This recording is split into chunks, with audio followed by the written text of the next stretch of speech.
And Josh, maybe you want to, when you come back, bring up the PowerPoint.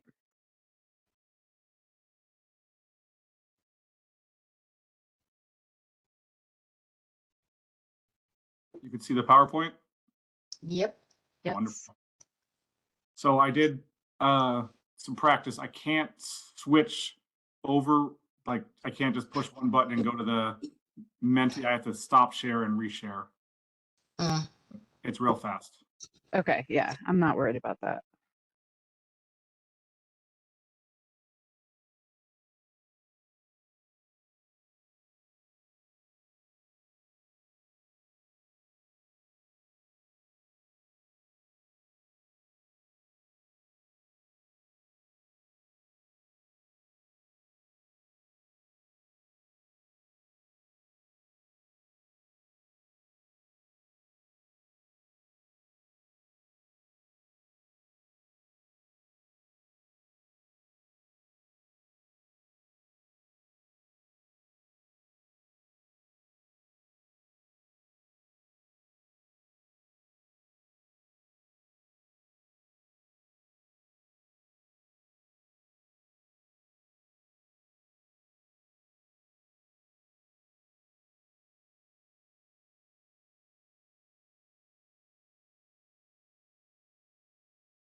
Morning, Rebecca. Good morning, Tanya.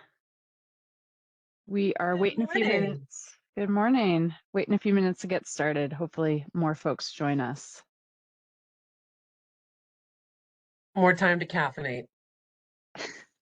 Exactly. Absolutely.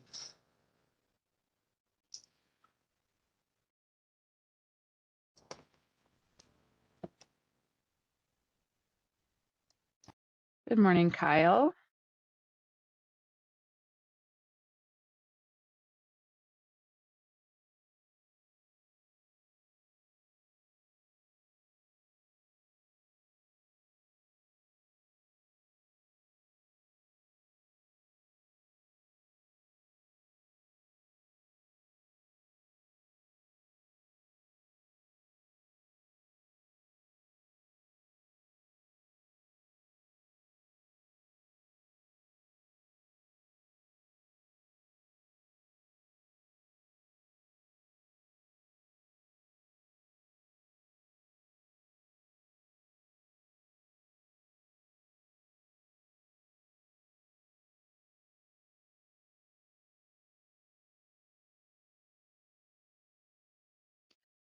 Good morning, Jamie. We are just waiting a couple more minutes to get started here.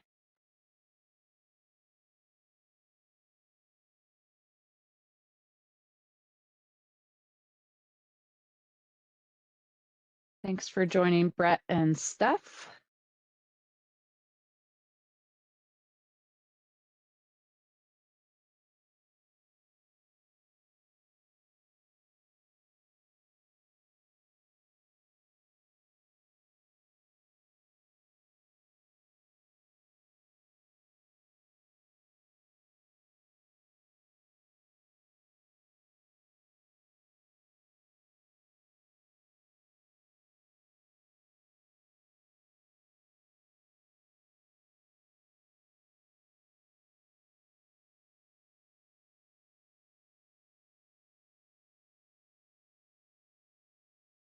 Good morning, Charlie. Thanks for joining. Morning.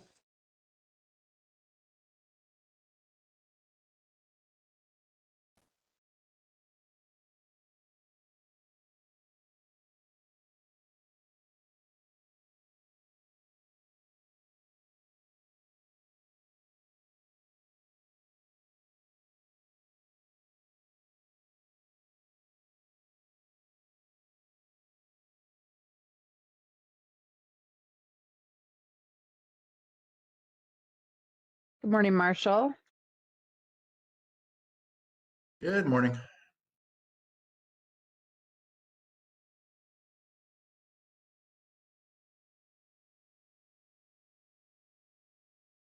All right, I think we're going to get started and hope that folks continue to trickle in here. Good morning, everybody. Welcome to the fourth meeting of the Transportation Electrification Policy Working Group for the Oregon Energy Strategy. You should all know me by now, but my name is Jillian Demedio. I'm a senior policy analyst with ODO and the transportation lead for this project.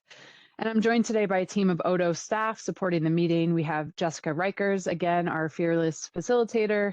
She's going to be moderating the chat and leading our discussions. Michael Friels and Evan Elias are both here as content support. Jennifer Villanueva is providing technical assistance for WebEx. And Josh Price is providing technical assistance for the two tools that we'll be using in today's discussion, which is Menti and Miro. You can go to the next slide, Josh. So we're all aware, I think now, of ODO's mission, but it is to help Oregonians make informed decisions and maintain a resilient and affordable energy system. We advance solutions to shape an equitable clean energy transition, protect the environment and public health, and responsibly balance energy needs and impacts for current and future generations. You can go to the next slide. Quick reminder, we've been using WebEx for all of our meetings, so hopefully you're familiar with its features. Members of the policy working group are here as panelists, and as panelists, you have additional controls available to you. You can mute or unmute yourself and turn your camera on and off. You can also raise your hand if you have a question or put questions in the chat on the bottom right of your screen. If you're here as a member of the public, you won't be able to participate in the discussion or the chat today, but we are accepting comments at any time through our comment portal, and we'll be sharing the link again to that portal at the end of today's presentation. Next slide. This is just a reminder of the scope of our working group. We're talking about light, medium, heavy duty, zero emission vehicles, and that includes both battery electric and hydrogen fuel cell EVs. We're talking about charging and fueling infrastructure, the grid integration of electric vehicles, and lastly, reducing vehicle miles traveled. Next slide. Our purpose all along as a working group has been to provide feedback on transportation priorities, policy gaps, and opportunities in Oregon to support the development of policy recommendations related to the scope I just outlined for the Oregon Energy Strategy. Again, this group is one of multiple forums that are providing input into our final policy recommendations that will end up in our report that is due to the legislature and the governor's office on November 1st of this year. Next slide. Today, our focus is going to be on our primary focus, and the bulk of our meeting will be on discussing the draft policy actions that were shared via email last week. But also to inform that work, we'll review a little bit at the beginning the policy development process, and then we'll also share some insights from the complementary analyses that are relevant to our working group here. Next slide.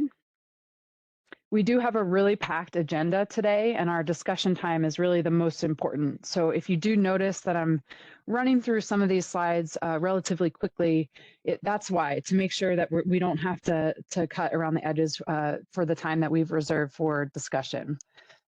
As mentioned on our objective slide, we're going to start today's meeting with a quick review of the policy development process and of the high-level EV-related findings from our complementary analyses. But the bulk of the meeting is really reserved for those draft policy actions. We've structured today's meeting similarly to past meetings, so we're going to break this conversation up into 3 different segments, matching our 3 policy topic areas, which are vehicle electrification, grid integration, and VMT reduction. I'll present basically on the policy actions, the draft policy actions that were sent out, and then we're going to move into a series of exercises that are really meant to help us better understand the priorities and the concerns of the group. So as I mentioned in my email last week, we're not going to be able to include everything that you saw, all of the draft policy actions in our final report. And as such, these exercises and our discussions are really designed to highlight things about the draft policies that will help us refine that list. So, for example, are there any fatal flaws in the policies as they're written?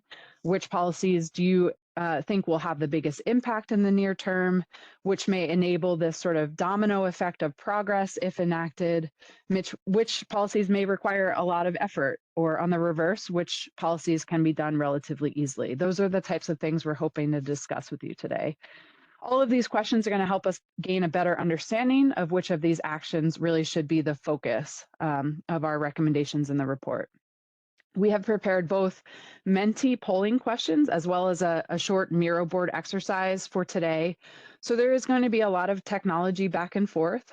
As much as we've practiced the sort of flow of this and used these technologies before, there still may be trouble. So please don't hesitate to speak up if you're having trouble accessing any of our platforms. And please also have patience with us if we need to work through any of these issues.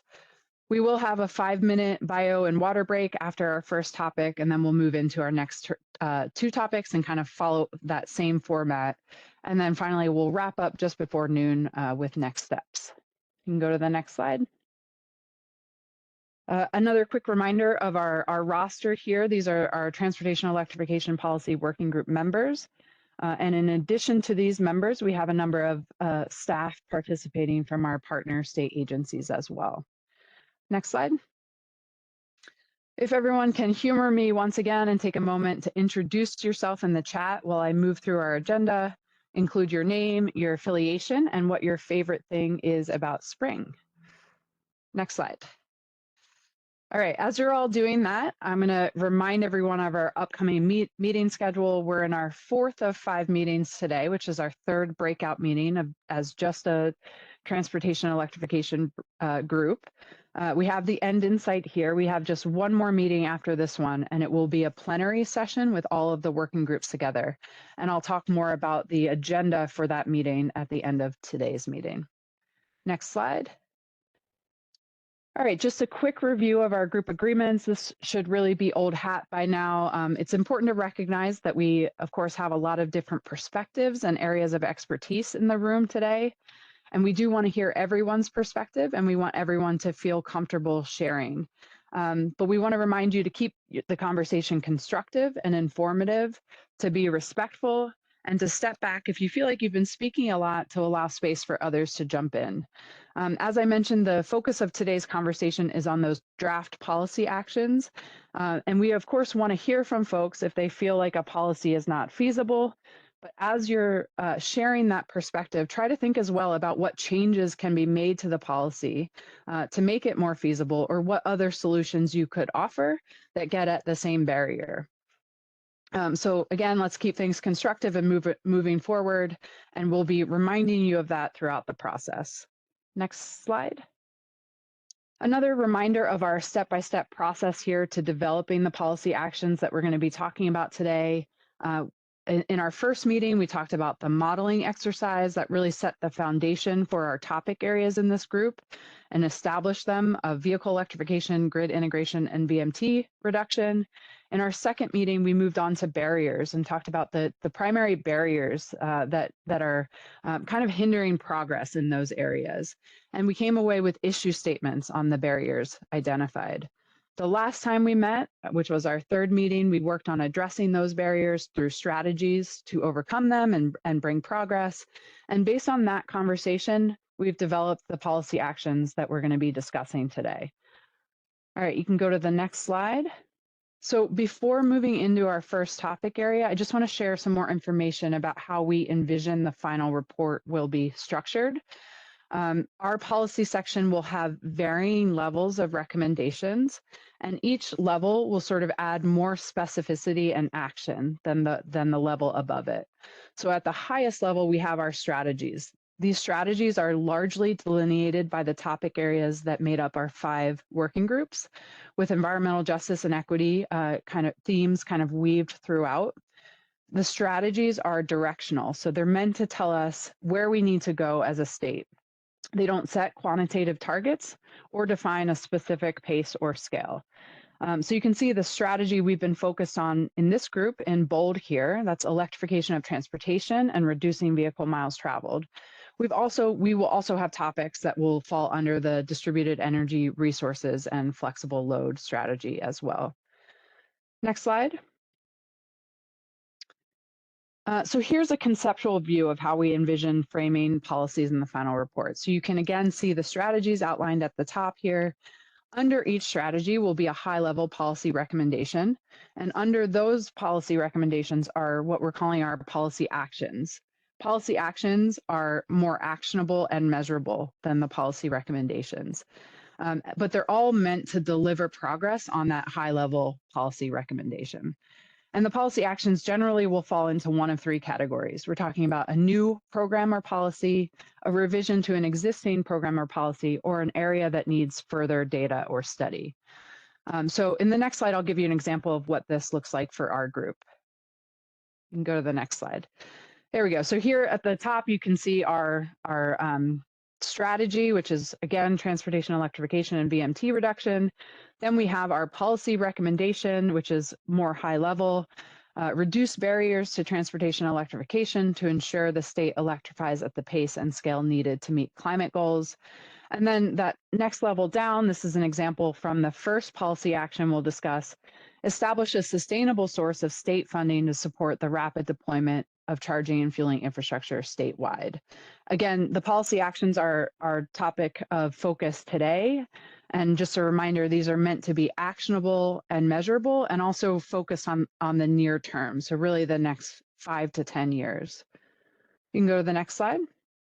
All right, so these are the three high-level policy actions, policy recommendations that are related to our group. And you'll see these are a little bit different than what I sent out in the document last week, because we're just kind of iterating here and improving as we go. But for vehicle electrification, as I just read, reduce barriers to transportation electrification to ensure the state electrifies at the pace and scale needed to meet state goals. On grid integration, it's implement streamlined procedures for distribution system upgrades and EV charging infrastructure interconnection, and prioritize the management of EVs as flexible loads to reduce delays, mitigate the potential impacts of increased EV adoption, and enhance grid efficiency. And then lastly, for VMT reduction, we have prioritize policies and allocate funding to programs that expand access to multimodal transportation options, including public transit, biking, and walking infrastructure, and promote development patterns that make it easier and more appealing for people to live, work, and access services without relying on a personal vehicle. We haven't reserved time today to really discuss the language of those high-level policy recommendations, but we, of course, welcome comments and feedback on these as well, either in the chat or through email or our comment portal. All right, you can go to the next slide. All right. Okay, actually go back, Josh, before we get into this. I'm going to give a little bit of a briefing here. We're going to shift now to review some key findings from our complementary analyses. I'm hoping that all of you or many of you were able to tune in live or watch the recording of our presentation of these results by our modeling team on April 16th. So I'm not going to be going into a lot of detail today, and we're really not spending much time on Q&A in this meeting. But I did just want to note a few of the key findings because they are relevant to our discussion on policy. And if you're interested in learning more after today's presentation, there is a lot more detail provided in that presentation that was given on April 16th, which was recorded and is posted to our website. But just a quick reminder of what these analyses are and what purpose they serve, how they fit into the broader picture of the energy strategy. As noted before, we had our first exercise, which was an economy-wide energy modeling. That's really what kicked off the project. But it doesn't provide all of the information that we may need that's relevant to these types of policy discussions. And so the complementary analyses were really meant to complement that economy-wide model and provide new information in a few key areas that helps inform these policy discussions. So we did both an air quality analysis, which looked at the impact of our climate goals on air quality and public health in the state. And we also did what we're calling the energy wallet analysis. And this really zeroed in on individual households rather than the economy as a whole, to look at how different technology choices made at the household level impact the overall spending on energy for that household over time. I'll just mention here that we're also doing an employment study, but the results of that study are not yet available, but coming soon. Okay, so you can go to the next slide now, Josh. All right, so starting off with the air quality analysis, we used for this analysis the EPA's COBRA modeling tool. The COBRA model basically allowed our team to take the output of our energy or our economy-wide model and run it through COBRA to assess the air quality impacts of our multiple pathways, particularly health impacts from criteria pollutants like PM2.5, NOx, and SOx. So we looked at the impact of reducing those emissions had on public health and the economy. Obviously, to meet our climate goals, we have to reduce greenhouse gas emissions, and reducing greenhouse gas emissions means we'll see significantly less combustion of things like natural gas and oil as time goes on. These other pollutants are also a result of combustion, and so they, as we're tackling greenhouse gas emissions, we're also tackling these other pollutants. They also go down over time. And so this analysis looked at the health benefits associated with reducing these emissions and translated those health benefits into economic benefits. You can go to the next slide. So basically, we found that there are significant health benefits associated with achieving Oregon's climate goals. This is probably not a big surprise here, but we do see between $205 million and $461 million in monetized benefits in 2030. That's annually. And then between $538 million and $1.2 billion in monetized benefits in 2050. And this translates basically to between $6 and $14 billion over the next 25 years. I just want to note that obviously these are pretty broad uncertainty ranges here, and that's a result of the studies that are kind of embedded in the COBRA model. But really the important point here is that there are economic benefits to improving our air quality, and those benefits are significant. I'll say most of these benefits are attributed to reduced mortality because there's a high value placed on a statistical life. And I'll also say the absolute benefits are closely tied to population. So regions with higher populations experience higher absolute benefit. When you look at benefits per capita, though, you actually see the highest benefits per capita in the southern parts of the state. And I'll show you what that looks like in a couple slides. You can go to the next slide. So this just shows that benefits are relatively similar across scenarios. You can see there's actually a larger difference between our high and low estimates than there are between the different scenarios in our model. And really the reason for that is because all of our scenarios are still meeting those 2050 emissions targets and other climate goals like the Climate Protection Program and HB 2021. And what's differing between the pathways is really how those targets are reached and at what rate. So we will see slightly lower health benefits when greater amounts of fuels are burned in buildings and industry or vehicles. So any delays in efficiency or electrification will have worse outcomes for health. But if we still are able to meet those climate goals by 2050, those differences are not significant. You can go to the next slide. And lastly, on air quality, you can see here that the absolute distribution, again, of these health benefits closely follows population. So you see, the areas with high populations, such as Portland Metro, that's where you're going to see the greatest absolute benefits. In the map on the right, you can see that those benefits per capita, and in this case, you actually see greater benefit in the southern regions of the state. All right, you can go to the next slide. So on the energy wallet analysis now, as mentioned, the energy wallet was an attempt to better understand the costs and savings that may impact households in Oregon as they adopt or don't adopt new technologies. We did look at 5 sample households in Oregon and how they use energy today. There were certain characteristics associated with those households. For example, how many and what type of cars do they drive and how far are they driving on an annual basis? How much electricity and natural gas do they use in their homes? what type of building and climate do they live in, ultimately trying to understand how much they pay for various energy services like driving, heating, cooling, and powering their homes, and how this might change as they make different choices about the technologies they use. So this graphic here is illustrative of how this energy wallet might change over time based on different technologies. You can see in the first example here, this 2024 household spends most of their energy dollars on gasoline, but by 2035, their gasoline costs go down, but their electricity costs go up. And so the question is it enough to provide cost savings for the household? In this case, it is. And so that's kind of what we looked at through a number of different iterations. You can go to the next slide. This is just a quick snapshot look at our 5 sample households. With these households, we tried to show what some typical households in Oregon might look like, but it is by no means representative of every household out there. Quickly review, you can see we have, a single family detached house, a manufactured home, a multifamily dwelling, and the households also vary in, what type of climate they live in. We have one that's a rural cold climate, how they heat or cool their homes. So some of them might heat with electricity, some might heat with natural gas, how many cars they drive, what type of cars, and how much they're driving each year, among other things. All right, next slide. All right, I'm not going to go into a ton of detail here because, again, we did present all this information already, but just want to highlight here that transportation electrification really is the biggest opportunity for household savings, for energy wallet savings.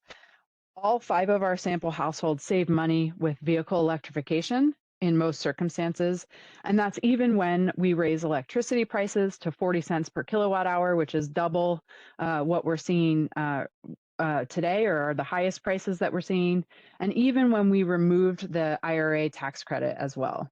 I'll just mention this is not necessarily true for electrification of home heating.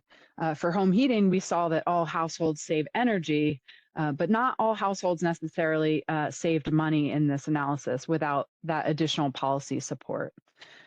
We also found that customers are better off purchasing an EV sooner than later. So, and specifically purchasing around the 2030 timeframe maximize savings in this analysis. In terms of how significant the savings are, there are many factors at play here and a lot of uncertainties as well that we just want to acknowledge around energy prices, around the costs and access to technology, around technological development, production and supply chain, et cetera. Another big finding here is that upfront costs must be addressed to ensure equal access to savings from electrification. So we know that savings can be had, but we also know that not all households can afford to take on the upfront capital costs of a new vehicle. And they might instead choose to purchase a vehicle from the secondhand market or even stretch the lifetime of an older vehicle to avoid that capital cost. So that's a consideration for policy right there. And of course, we also know that charging infrastructure is an important enabler of EV adoption. And right now, charging infrastructure is a big unknown. The rate of deployment has been slower than expected for many of the reasons that we've highlighted in this group together. So really, lastly, the point is here that policies are an important enabler of access to these cost savings. And in particular, policies that help reduce the upfront cost or provide access to financing, policies that ensure equitable access, those that support infrastructure deployment, or those that promote awareness or workforce development. So I know I went through that really quickly and did not provide, much of the detail that makes this analysis compelling. But again, we're hoping everyone, was able to watch that presentation. And I just want everyone to be thinking about these things now as we move into the policy discussion. All right, next slide. All right, so we're ready now to move into our discussion on draft policy actions. And as I mentioned earlier, we're going to follow a similar format to previous meetings where we split this conversation into 3 segments, one for each of our policy topics. So I'm going to present the draft policies, and then we'll use a series of tools to help move our discussion along and solicit feedback. So you can go to the next slide, Josh. All right, so first we have vehicle electrification. As a reminder, our high-level policy recommendation here is to reduce barriers to transportation electrification to ensure the state electrifies at the pace and scale needed to meet state goals. All of our policy actions in this section are meant to enable progress on this recommendation. All right, next slide. So we have the first policy action here, which is to establish a sustainable source of state funding to support the rapid deployment of charging and fueling infrastructure statewide.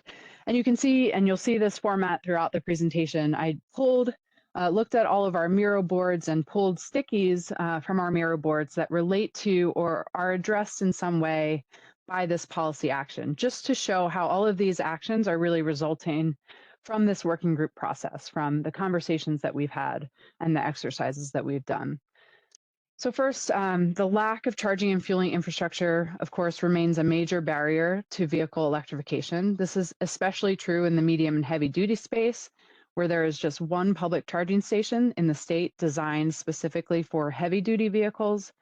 It's commonly accepted in the industry that infrastructure needs to be in place about 2 to 3 years prior to EV adoption to give consumers confidence that they'll be able to refuel when and where they need to.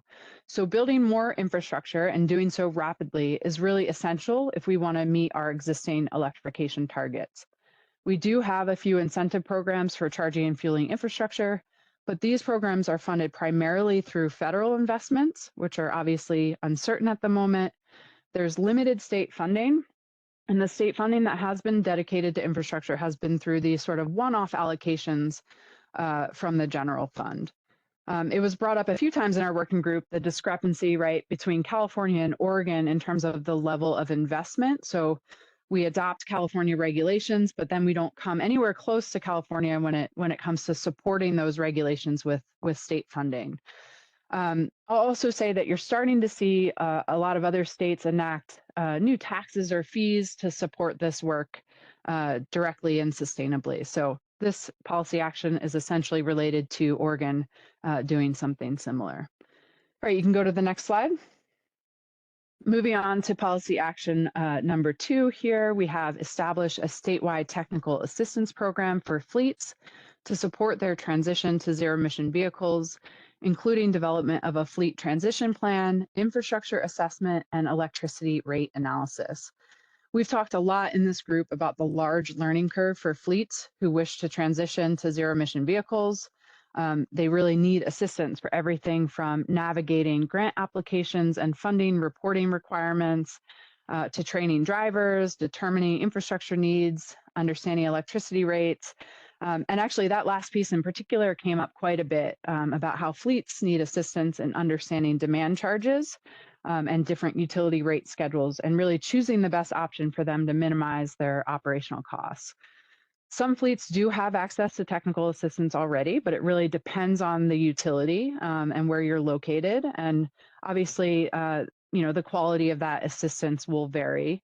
So this policy action is essentially to establish a statewide technical assistance program that will be available to all fleets, regardless of their utility. I'll say other states have sort of recognized this problem as well and have established these statewide technical assistance programs. They're often paired with their vehicle or infrastructure incentive programs. All right, you can go to the next slide. Next action here is to develop a revolving loan fund to provide low or no interest loans for public and private fleets and middle income households to purchase ZEVs and infrastructure. Again, you can see the stickies related to this topic here. We already talked about how Oregon does not offer sufficient incentives to help fleets and others transition to electric vehicles. And we also know that funding in the state is heavily needed, but in limited supply. We know that there are savings to be had but for both fleets and consumers, but because it costs less to own and operate an EV. But getting over that upfront cost hurdle can be a real challenge. So this is an idea to provide low-cost assistance for this upfront cost burden, expanding access to the savings associated with EVs to more fleets and consumers in a way that's more sustainable for the state. Because obviously the idea with a revolving loan fund is that it will replenish itself over time as those initial borrowers start to repay the loan. All right, you can go to the next slide.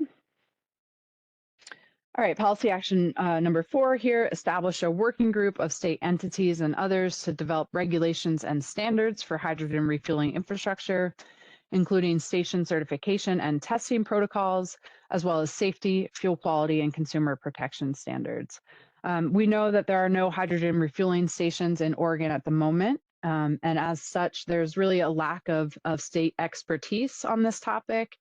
And a lack of processes in place to certify stations to make sure consumers are protected in terms of getting what they think they're getting when they purchase the fuel, and also around fuel quality, making sure that that's really high level or high purity hydrogen at these stations. There are a lot of standards kind of still in progress and being developed for hydrogen refueling.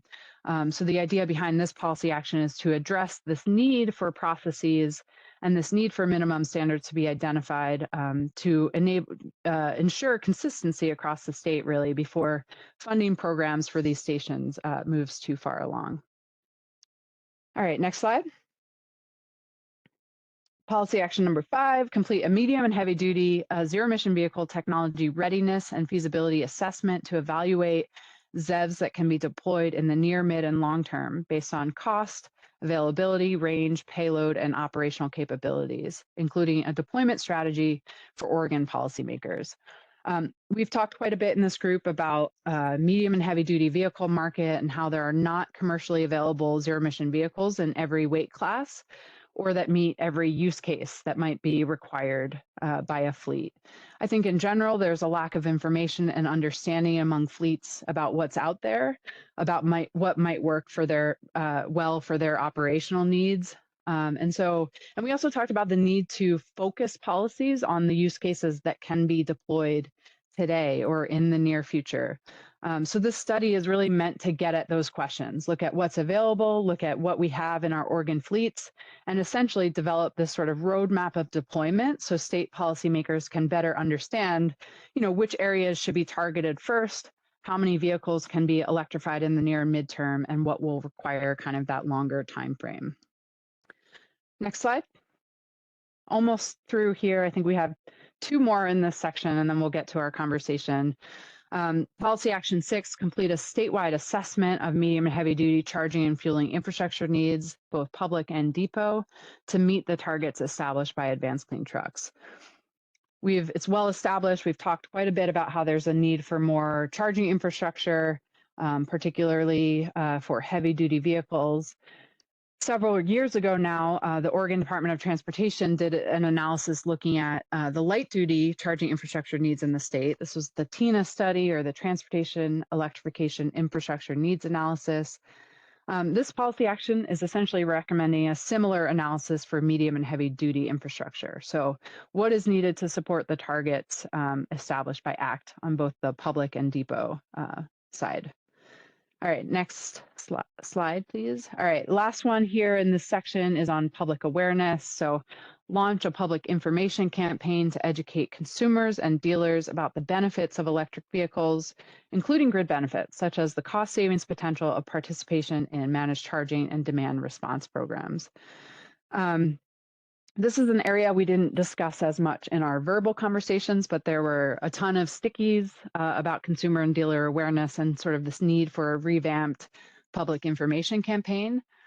This would be for both general awareness of the environmental and economic benefits of EVs and their operational capabilities, but also in particular of the potential grid benefits that they provide. We've talked about how there's this need for a trusted third party or resource outside of our utilities to educate consumers about these grid benefits and the potential for, revenue earning that may exist if they do participate in these demand response programs. So this policy action kind of covers the need for both of those information campaigns through one campaign. All right, next slide. All right, so before moving on to our exercise, I do just want to acknowledge that this list is, of course, not exhaustive of everything we could do in this space or everything that's needed in this space. I did my best to highlight policy actions that I felt best captured the primary themes of our conversations and Miro boards. But there were a lot of other great ideas as well. So if you think any of those other ideas should be prioritized over what has been presented so far, you should absolutely feel free to include that in your comments, verbal or written, as we move through this process. Next slide. All right, so we're ready to move on to our first discussion period, and we have about 40 minutes for our activities and discussion. We're going to be breaking this section up into 2 segments. So first, we're going to do this Menti poll, this fist to 5 exercise on the draft policy actions that I just presented. We likely don't have enough time to discuss all of the policy actions in this section, so this exercise is meant to help us prioritize our discussion. So after the poll, most of our time will be spent on discussion, and then when we have about 5 minutes left, we'll wrap up our discussion and shift over to our trustee Miro board for another exercise that will help us better understand the group's perspective on the perceived impact and the level of effort required of these proposed policy actions. I'll just mention, of course, that this is not your last opportunity to provide input. We're also welcoming written comments after today's conversation as well. Next slide.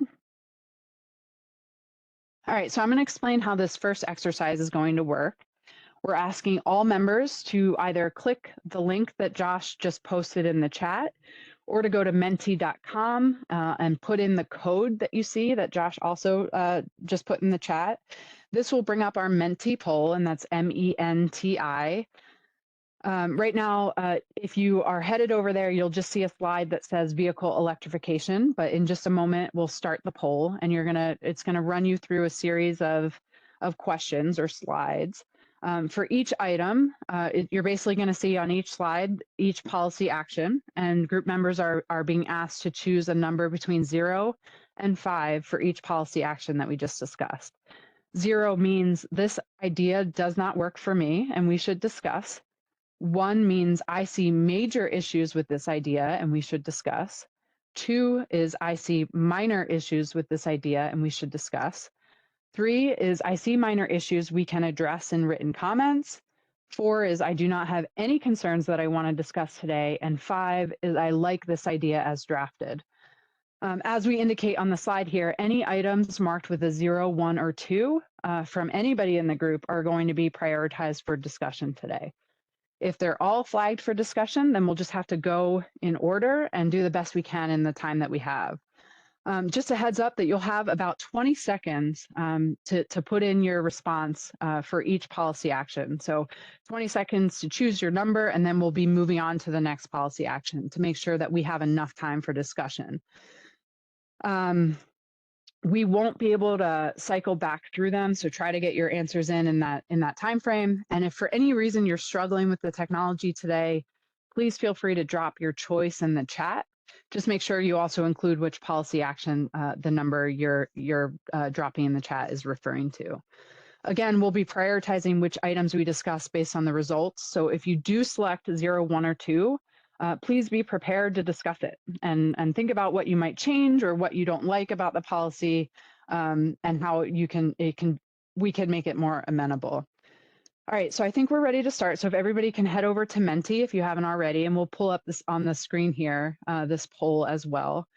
And I'll say quickly, once you do have the Menti and the Miro board open, don't close them out because we're going to be going back and forth today. All right. So this is the first poll. Establish a sustainable source of state funding to support the rapid deployment of charging and fueling infrastructure. Nancy is saying she cannot access from her company computer. Nancy, scan the QR code that I sent in the email from your phone, and that'll be a real easy way to Okay, join the meeting. I'll give that a shot.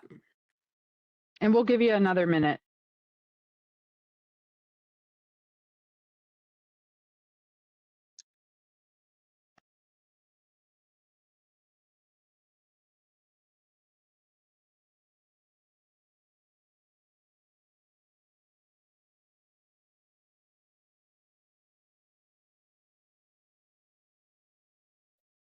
And Jillian, I think that the way that Menti works, you have sort of one opportunity to provide your feedback on these. And so once we move to the next question, you won't be able to go back. So just make sure you get your input in while each question is up. Thanks, Jessica. All right.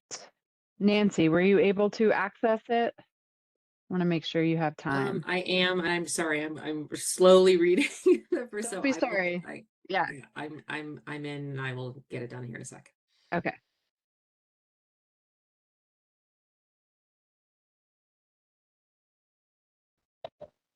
Considering the challenges that our poor Department of Environmental Quality has been through in the last 2 weeks, we absolutely understand the need for security. So if anybody else is having problems, the phone is a really good way to go. It looks like we have a pretty good quorum here of responses. So I think, yeah. So establish a statewide technical assistance program for fleets to support their transition to zero emission vehicles.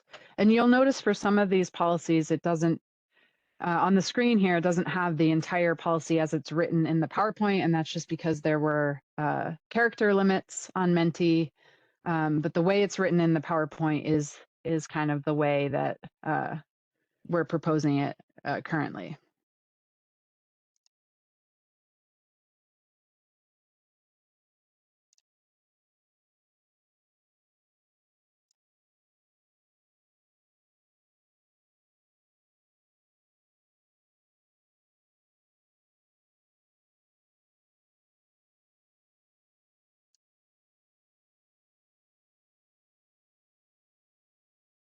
All right.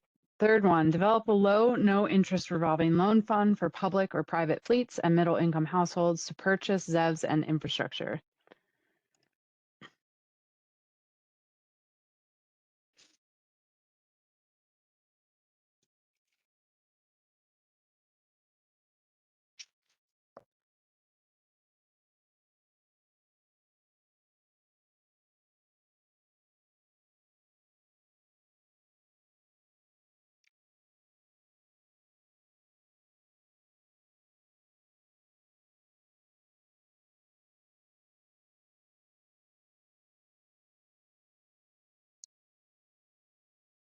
Number 4, establish a working group of state entities to develop regulations and standards for hydrogen refueling infrastructure.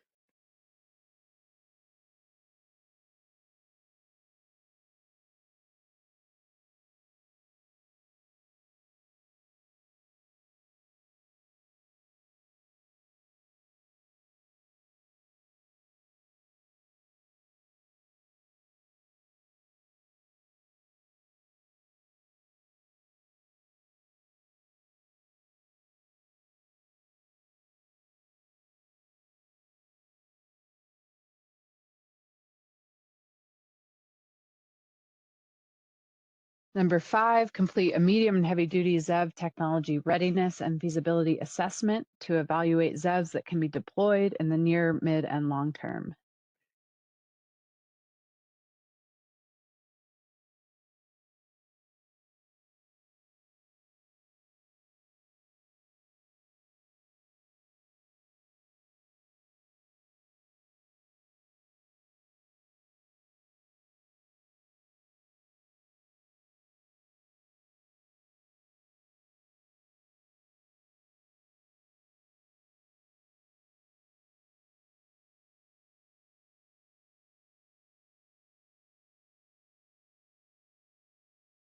Number 6, complete a statewide assessment of medium and heavy duty charging and fueling infrastructure needs to meet targets established by Advanced Clean Trucks.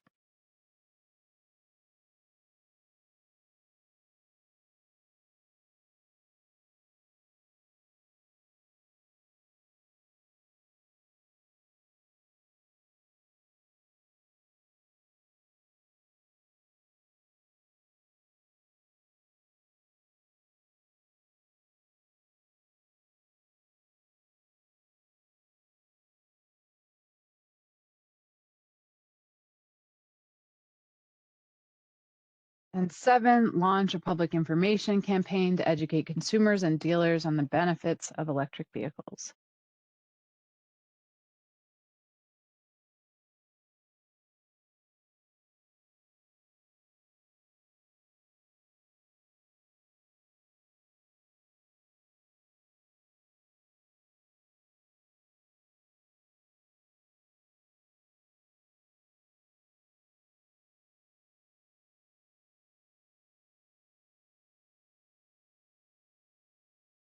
Great. Thank you guys. It seems like nobody had trouble. So we're going to head back over to the PowerPoint now, and they were all flagged for discussion. So tough crowd here, but we'll get into it, and we'll just start.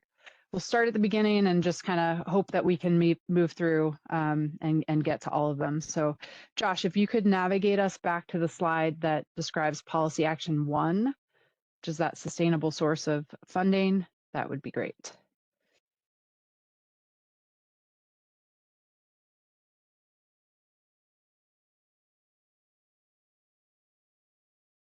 And Jessica, I'm going to kick it over to you. Thanks, Jillian. Thanks everybody for participating in the poll. We're trying to narrow these things down for discussion, but it's important that everybody get their input into these things. Before I open it up for questions, comments, etc., I want to just remind folks of a few things. One, we need to provide space for people to provide their input here. But I want to make sure that everybody understands that this is a huge time commitment for everyone that's participating in this process. And so the comments need to be focused on what we can do to address the specific policy action that you have concerns about. I think it's really important that we're not here to discuss things that we've already discussed. So this is not the time to bring up barriers that have been addressed in the past. It's also hopefully not the time to bring up new policy actions. That was in the last meeting. And I just want to be really clear that there's a lot of concerns around the advanced clean trucks rule that DEQ is handling. That is a DEQ process. And we're not here to debate or discuss the actions that are happening at our peer agency there. They've got that well in hand. And the idea here is, what do we need to do to be able to support electrification? And our findings indicate that there's a lot of really good reasons to electrify and to electrify sooner rather than later. So how do we address the issues that are at hand? So please, I'm asking everyone to be mindful of the time commitment that everyone in this group has put in, and let's not focus on things that are not the point of this conversation. So let's start with the first policy action here. I want to know if you voted a 0 or a 1 or a 2, if you would be willing to come off mute and express sort of what your challenges or concerns are around this first policy action.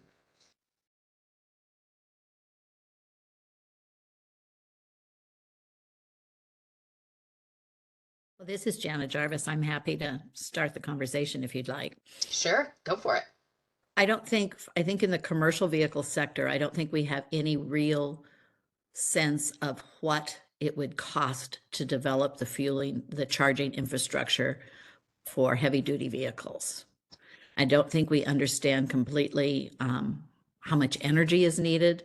I don't think we have the facilities that are able to convert to and develop charging infrastructure.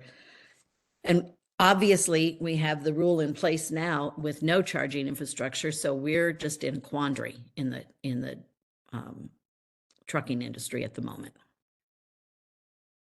Thanks, Jana. So what I think I'm hearing is that for you to support this, you would want to express the need to add a consideration around developing a study to understand the costs associated and the needs associated with putting the charging infrastructure in place. Is that accurate? That's part of it. And Jessica, the other piece of it is I don't think we have any understanding of how much power will be needed to fuel the trucking industry if they were electric. Thanks, Jana. Appreciate that. So we also need to understand the power needs. Yes, thank you. Great, thank you. I see Jamie, your hand is raised. Go ahead. I just flagged really minor concerns with this, mostly just about timing of lining up with other funding type issues, just noting that the transportation package is currently being considered and that the lining that I'm assuming this process will not quite line up with that.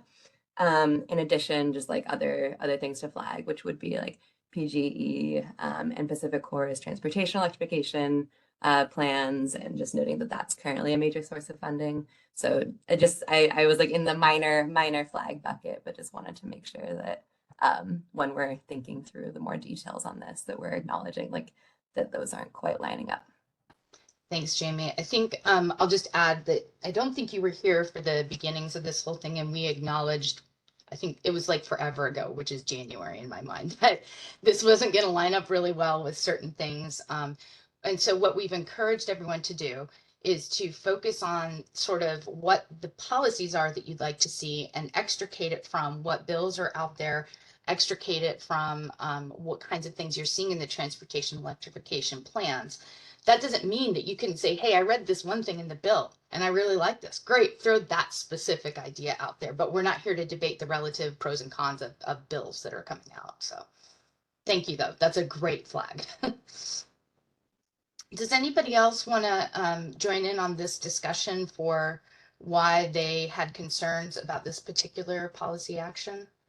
It seems like it got a lot of really good support, and it's also helpful to us as we're thinking through what draft recommendations we want to create for the energy strategy to know where there's strong support as well. So does anybody want to jump in and indicate why they're in support of this? Like if you were a 5, that would also be helpful to us. I came in support of this one, largely because, especially in our area, and I think most of the state, charging infrastructure isn't profitable. So to the extent that we're going to continue to roll stuff out, we need to have acknowledge that and have some method, by which to make it, people want to do it. That's great. Thanks, Charlie. I appreciate that. Another comment I'll throw out in support of this is, especially for medium-sized cities and smaller-sized cities, we don't represent as much of a market, especially for like large fast charging companies, for example. So in certain parts of the country, they have such a large market, it's easier for them to attract, and they don't need to bring as much financial incentive for people to come locate. But for a community like Eugene or even smaller size cities, that's just not feasible unless we have additional funding that we can bring to the table. I hear you, Logan. In my head, this is the, if we build it, they will come kind of mentality. So yeah, I hear you.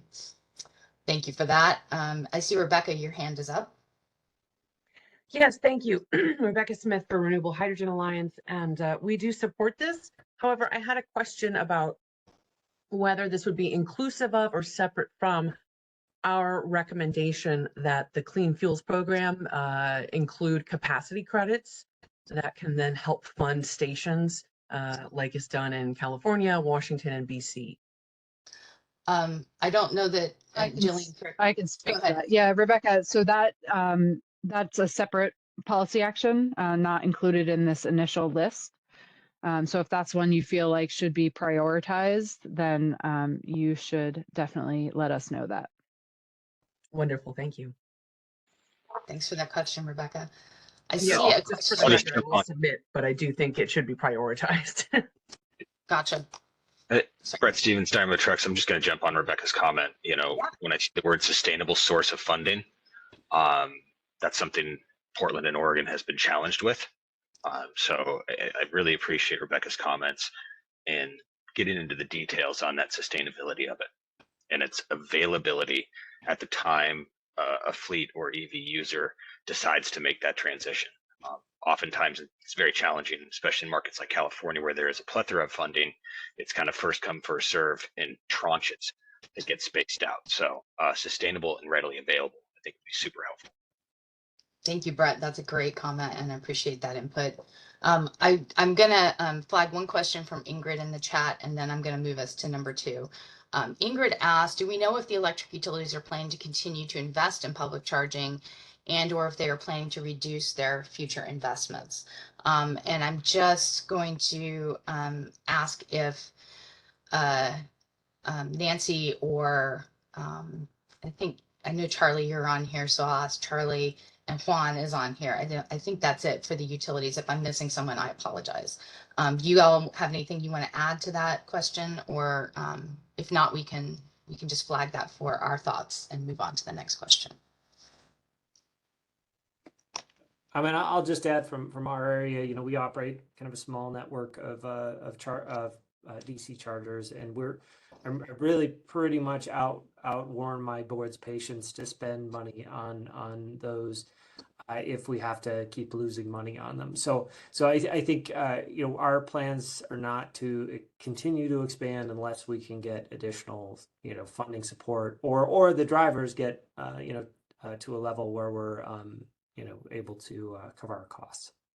Yep, absolutely. And I think that's important to note. And Brett Morgan threw into the chat the transportation electrification reports, and I think that Pacific I can Power just released theirs. Yeah, I put in the chat as well, Jessica, that Pacific Power and Idaho Power just filed their plans, and PGE submits on July 1st.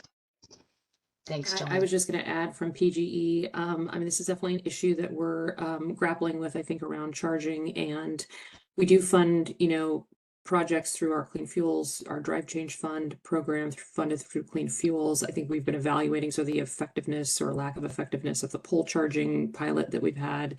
So, and we've, I think, moved away from we have some of our electric island charging infrastructure around town, but are, I think, mostly moving away from wanting to own charging ourselves, and don't think that's a necessarily good model for us. So I think it's an issue in flux, I would say. Thanks, Nancy. Appreciate the input. Brett, I see your hand raised, but we do need to move on so we can try and power through these policy actions. So if there's something you want to add to the chat, please do. We collect that information as well. So Jillian, do you want to tee up this item? Yes. Let me just see. Sorry, I got to pull up the results here from the Menti. So it looks like we had 2 people mark this as major issues with this idea. So if those 2 people can start with their comments, that would be great.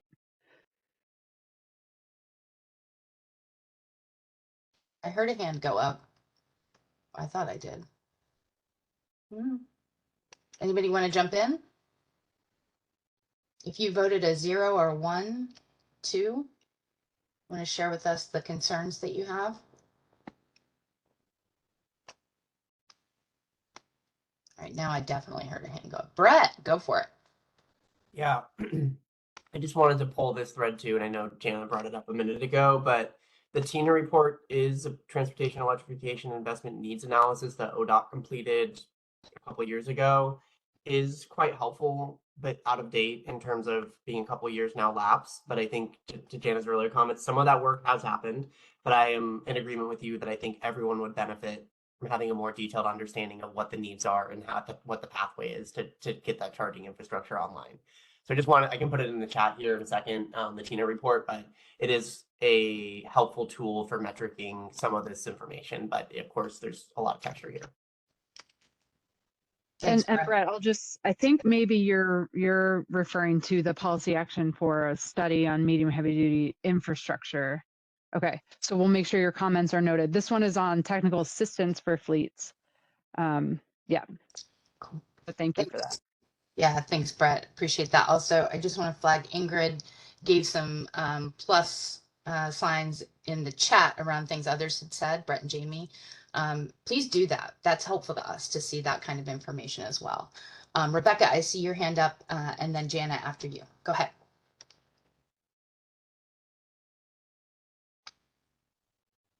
Oh, Rebecca, did you put your hand down? Oh, sorry, wrong button. I wanted to just make sure that we're cognizant again that when we're talking about ZEVs here, it talks about electricity rate analysis, that we are not excluding non-EV at ZEVs. So, making sure that we're also thinking about fueling infrastructure and, whether or not that requires an analysis of different, fueling, low carbon fuel costs as opposed to the fossil and whatnot, and the infrastructure assessment. And, I'm so glad that Brett mentioned the TINA assessment, and then also the follow-on hydrogen report. And that report, which was fabulous and was completed by Jillian here, did do some needs assessment for hydrogen fueling infrastructure, but it was really based on just taking a slice of the goals for medium duty and heavy duty ZEV adoption, and then assuming that percent would be hydrogen. And so whether or not we have enough data forming on demand to actually make that into a more, I think, ground truth study would also be a great question. Thank you. Thanks, Rebecca. That's really helpful. I think that gets to concerns that we've heard throughout this process about where there are not vehicles that are going to be able to be electrified anytime in the near future, especially in certain use cases. So that's an important piece to something like this. I appreciate your input. I see Jana's hand, and then I'll go to Charlie, and then I'll probably move us on to try and get to a couple more of these policy actions before our time's up. So go ahead, Jana. Well, I think it's important for us to have an understanding of what our electricity demands would be to go to battery electric, medium duty and heavy duty trucks, particularly heavy duty, because I'm hearing estimates, because some of my carriers have reached out to their power sources and asked for some preliminary analysis on what it would, what it would take, how much power it would take, and are being told repeatedly that they don't have the available power for them. And so there's a long time frame. I don't think we have a real, I'm at the end of this discussion, probably the least informed on this, but I just don't think we have a very clear understanding of what it takes to power a Class 8 truck. And if you've got a fleet of 100 trucks, I'm hearing it takes the power demands of a small city. And I'm hearing from the power companies that they're having trouble building additional capacity. We just saw that with PGE in the situation here in Portland. And so I think a technical assistance program would be great, but if we don't have the power available, it's a minimal use. So that's my concern here. Jana, I understand that. I will say that we at Odo have done some back of the napkin analysis, and that idea that it takes a small city's worth of power to power 100 Class 8 vehicles is not correct. And it would be great if an agency that looks into things like this, for example, the Oregon Department of Energy, could do some of those assessments. And I believe that's in a different policy action that will come later in this process. So love that idea. Please give us more feedback to do that kind of analysis, because I do think that's important information. Thank you. Charlie, I'm going to ask you to wrap us up here, and then we'll move on to the next one. So go ahead. I don't know if I can wrap things up, but I just want to share a comment. Like, I voted really low on this one, and my comment, I'll share it once for essence of time, because it applies to a number of other policy actions. But I'm concerned about the focus on fleets and medium and heavy duty vehicles. I think a lot of the discussion that we've had has been driven out of the requirements that are kind of coming from outside, and I agree that there's some big challenges there, but I'm afraid that it's going to take some of the resources away from also very important and very useful kind of policy decisions that can be made more around light duty vehicles, passenger vehicles. I mean, for the rural parts of the state, like, it's hard to think about heavy trucking charging infrastructure when we don't have any charging infrastructure within like 50 miles of some of these towns. So I get that that's important. And I get where it's coming from, but for a lot of the discussion about fleets and heavy duty vehicles, I feel like our focus should be more on the low hanging fruit and those possibilities that still need to be developed. Thanks, Charlie. I appreciate that. Do you think, just quick follow up, do you think that that's like maybe we need different policies in rural areas versus urban areas, that kind of thing? Or do you think this is broadly statewide?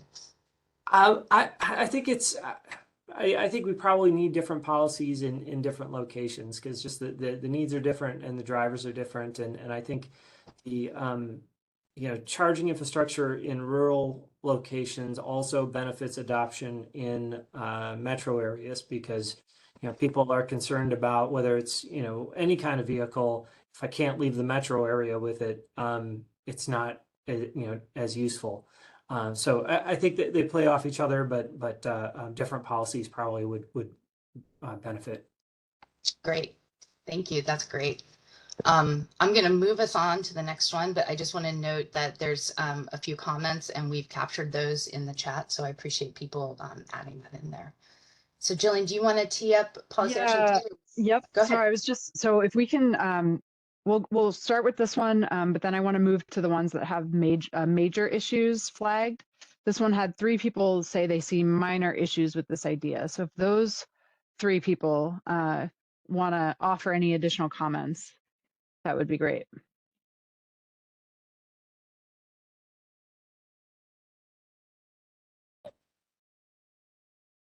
I'll step in, Brett Stevens, and I'll, not necessarily a full timer position. And Jillian, we spoke about, or I emailed you about this.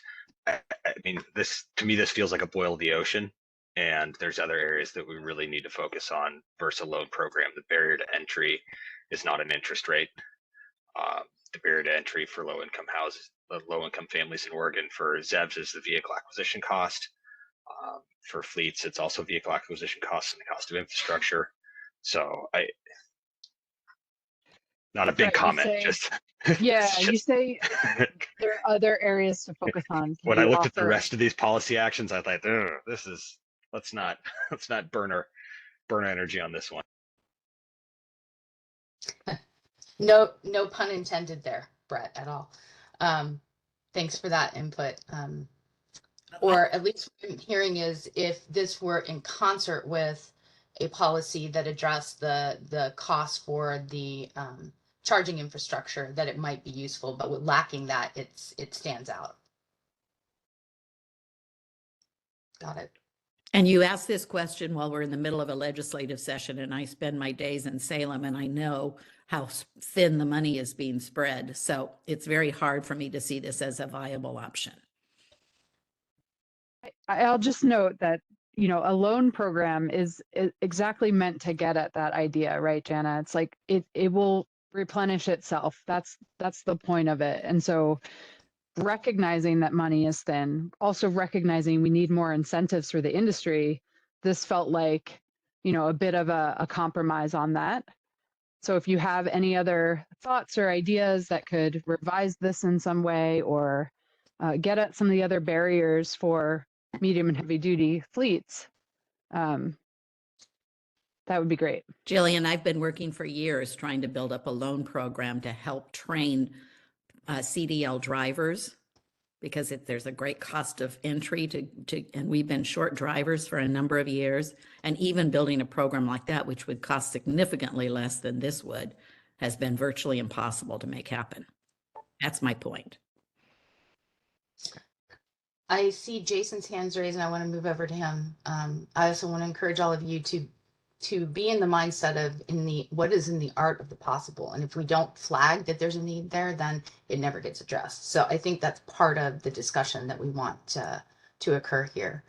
So Jason, what do you got for us?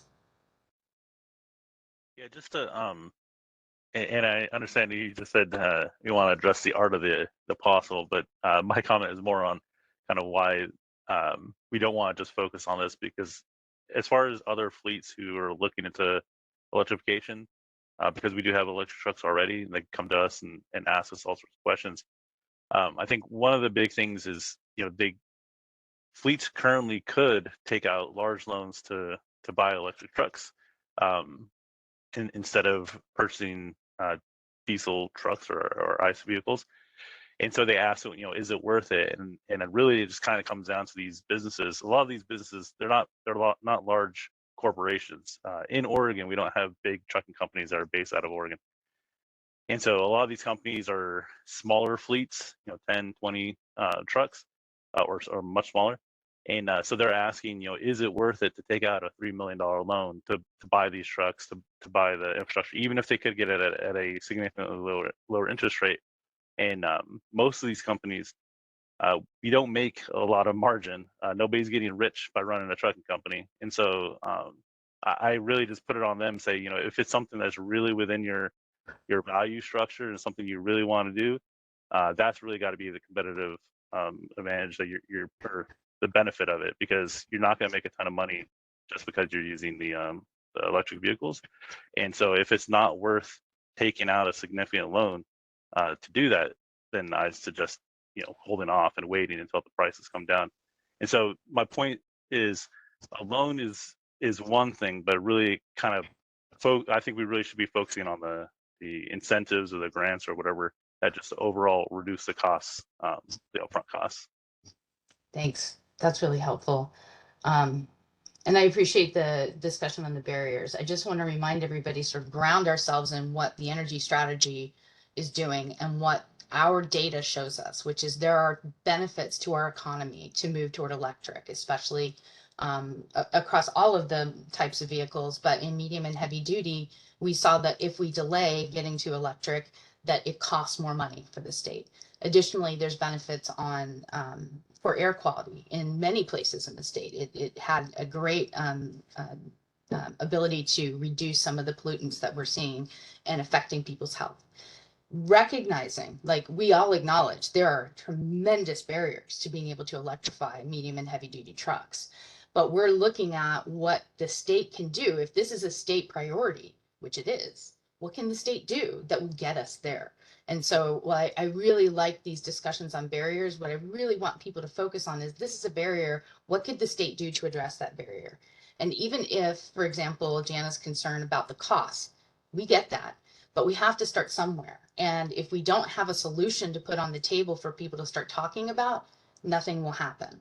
So I want to encourage all of you, keep in that frame of mind of what we're trying to accomplish in the energy strategy, which is say, this is something the state wants. There are benefits to doing this. There's big barriers to it. How do we address those barriers? And let's focus in that area, because identifying all the barriers and simply saying we can't do it isn't an option for us at the Oregon Department of Energy. So, Jessica, Jason just made a critical point for you, though. And he's done a tremendous amount of analysis on this. And he's what I think, Jason, correct me if I'm wrong, but my understanding from you is that the only way it pencils out for you to be able to afford to run those trucks was through a grant program rather than a loan program. And I think that's the key difference. That's great. That's the kind of feedback we need. And I heard that. Thanks. All right, I need to move us on so we can get to more of these policy actions. Yeah, we have like we're at time. We have about, I'm going to give us 2 more minutes because there are 2 other areas that were marked as major with this ideas and with major issue with this idea. One person marked that for the developing a working group for regulations and standards for hydrogen refueling infrastructure. And then there was one person that marked it for the medium and heavy duty charging and fueling infrastructure needs. So if there's any comments that you want to get on the record here, particularly those folks that marked that you have major issues with this idea, please speak up.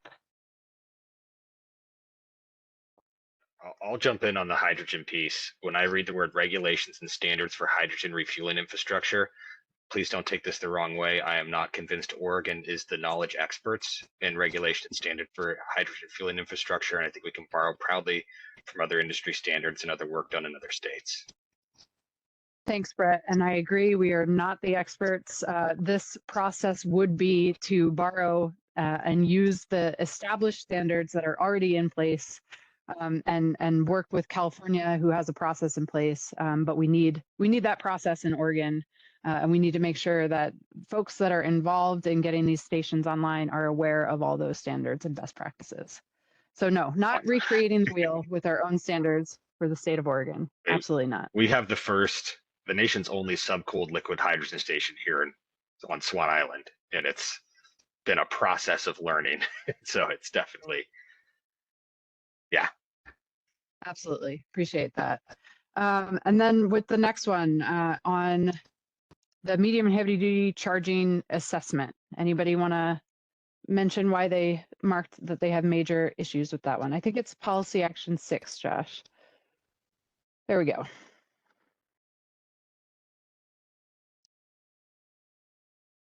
Speak now.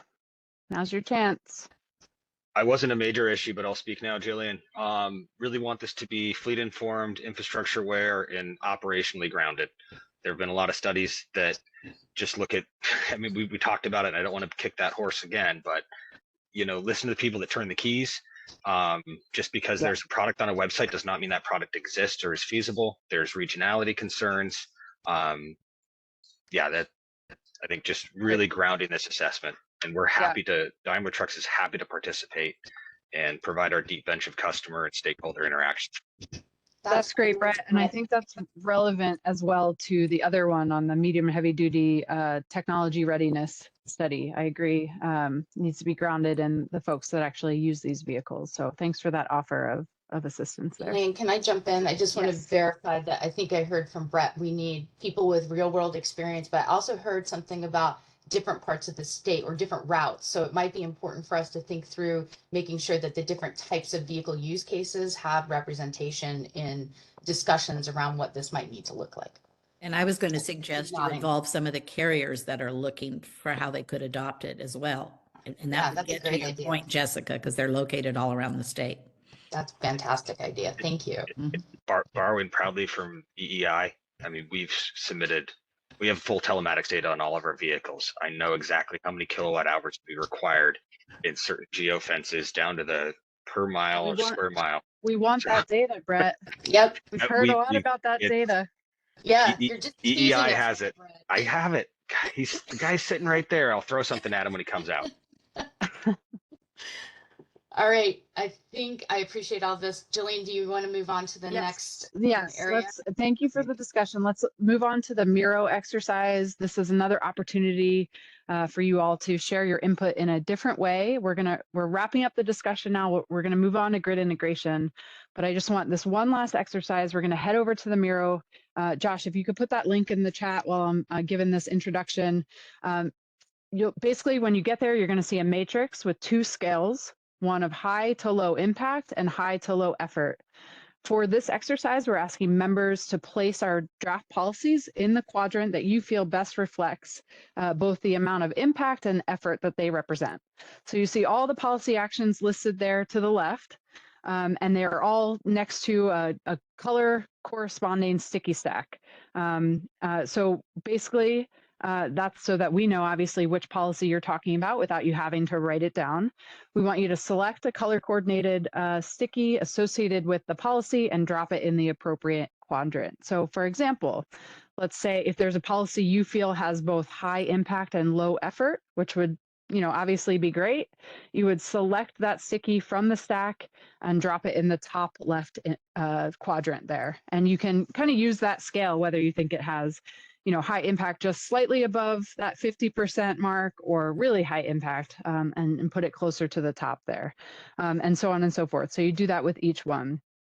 I'll say, please try to go through all the policies. I know it's going to get crowded, but feel free to overlap your sticky with others. That's fine. And then you'll notice too, there's a sticky stack associated with other. If you feel like an important policy is missing, for example, Rebecca, you've already brought one up. Please feel free to write that policy on the sticky and place it in the quadrant with the others as well. We're going to give everybody 5 minutes of quiet time for this exercise. And Josh, I'll just note that Ingrid said the link isn't working in the chat. You may have to copy and paste it rather than clicking on it. Ingrid, I know that's been an issue. And then, yeah, so we're going to give you guys 5 minutes of quiet time. Can you remember what the bottom quadrants mean? What does that? So if you think something has Never low mind, I got effort. it. Okay, great. Hey, Jillian and Hands Odo raised. team, it appears in the Miro board the sticky colors aren't in alignment with that screenshot you had there. And like 4 of the policies are the same color at the moment in the Miro board, so just flagging that. That's Or at least not, for me. Oh, that's weird. interesting. I don't see that. Do others see that? Yes. Yeah, like the sustainable funding, technical assistance for fleets, low-cost loans, and H2 working group all show up as yellow for me, at least in the Miro board. I don't know if And anyone who else is said, experiencing similar. who said, that's weird. See on Josh's screen? Yeah, I can see that. That is very weird. I have the same Okay. thing that All Stephanie right, does. if you guys could take, I don't have time to try to fix that Yeah, now. no So if you worries. could take a minute and write in the policy, just like one word, Yep. sustainable, Yep, that would be great. No worries. Thank you and apologies. No, Thanks for bringing that to our attention. of course.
All right, we are going to move now into our 5-minute break. So for those of you who are still working, feel free to continue. And you can also come back to this if you haven't finished up, but that way we can try to stay on schedule. So 5-minute break, we'll start again at 10:31.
All right, I'm going to call everyone back to move into our next section here. Okay, I'm just going to get started. I'm going to hope people trickle back in as they can. All right, moving on to our next topic of grid integration. Our high-level policy recommendation here is to implement streamlined procedures for distribution system upgrades and EV charging infrastructure interconnection, and prioritize the management of EVs as flexible loads to reduce delays, mitigate the potential impact of increased EV adoption, and enhance grid efficiency. Again, all of our policy actions in this section are meant to enable progress on this recommendation. Next slide. All right, so our first policy action here is to require investor-owned utilities to publish and maintain interactive circuit-level hosting capacity maps showing available capacity for EV charging infrastructure, building electrification, distributed generation, and battery storage. The state should establish uniform standards for data formats and granularity, visualization tools, and public access protocols. We've talked quite a bit about the lack of information on grid capacity and how this is a major barrier for vehicle electrification projects, especially when it comes to those that will require a large quantity of grid capacity. So those public charging stations for light duty vehicles, these stations can really require between 500 kilowatts to a couple megawatts of power. And for medium and heavy duty stations, this number can go up to 10 megawatts or more, depending on the size. So of course, when it comes to siting these stations, having a sense of grid capacity and constraints can go a long way in reducing the cost and speeding up the timeline. So this policy concept increases transparency and accelerates infrastructure deployment by making uniform information on grid capacity readily available and up to date. So I do just want to acknowledge, I know that our investor-owned utilities already do some version of this. They have distributed generation maps. They all offer varying degrees of information, and they're not focused on EV charging. They're not focused on the load side. And so you can't always get at that information with the maps that are currently published. So this is an attempt to sort of formalize that process and provide standards around the data granularity and how regularly these maps are updated. All right, you can go to the next slide. The next action here is to open an investigation into how electric utilities can best engage in proactive planning and investment in anticipation of load growth. So prior to that load materializing, while also minimizing the risk to ratepayers. We talked in this group about the length of time that it takes for interconnection and about how utilities aren't always or aren't required right now to invest at levels commensurate with our state EV adoption targets, but also about the fact that we've heard our utilities need more certainty from the PUC when it comes to cost recovery for TE investments. We know that there will be a significant amount of load growth that results from vehicle and building electrification, and that this load growth will require a significant expansion and upgrades to the electric grid. So there is a need to better understand how we can proactively address this anticipated increase in electricity demand without waiting necessarily for that load by a known customer. If waiting for loads to materialize by known customers is kind of addresses the upgrades needed in a piecemeal fashion and can increase the cost and time associated. So the goal of an investigation like this is really to ensure that T&D infrastructure is capable of handling electricity-driven growth in a timely manner, and ideally it would result in a framework to pre-authorize cost recovery for these upgrades before demand has materialized, provided that there's credible evidence that that load is coming. So I'll say that, and then we can move on to the next one. All right, policy action 10 here is to provide technical assistance to help publicly owned utilities assess load growth, distributed energy resources, conservation and demand response potential, and determine hosting capacity, distribution system needs, and strategies for handling load growth. We've talked quite a bit about how grid conditions and load growth potential really differs by utility territory and will require different solutions based on those characteristics and circumstances. And that certain strategies like demand response may be necessary, but necessary at a different time frame based on what this picture looks like. We've also talked about how many smaller utilities or publicly owned utilities in Oregon lack the resources or expertise to help customers electrify or to take on these types of assessments and obtain the data or forecasting that they need to really plan for this load growth in the same way that investor-owned utilities do. So this policy action obviously offers that technical assistance to utilities in Oregon that need or that want it to better understand what's coming, how to best plan, and what strategies are best given their specific grid conditions. All right, next slide. Policy action 11, require investor-owned utilities to develop EV-specific rates for residential and commercial customers that better align the cost of EV charging with grid conditions. Commercial rates in particular should be designed to reduce or replace traditional demand charges. This was a hot topic in our working group. We spent a good amount of time in our second meeting talking about rates. EV-specific rates in general are an attempt to align EV charging with times that are most beneficial to the grid. And in many cases, those are times when vehicles are most likely to charge anyway. They address an affordability barrier as well as a grid integration barrier. So incentivizing customers to charge at times that are more beneficial to the grid while saving money in the process. Many EV-specific rates incorporate these time of use differences, and we know that our investor-owned utilities already offer time of use rates, but they're not EV-specific, and so there is more that can be done to better reflect the very specific and unique benefits that EVs can provide. So for example, EV specific residential rates may incorporate not just peak and off-peak, but also super off-peak times. And that usually occurs, overnight from like midnight to 4 a.m. So you'll get a especially low cost of charging at that time. On the commercial side, as I said, demand charges are usually addressed in these EV-specific rates.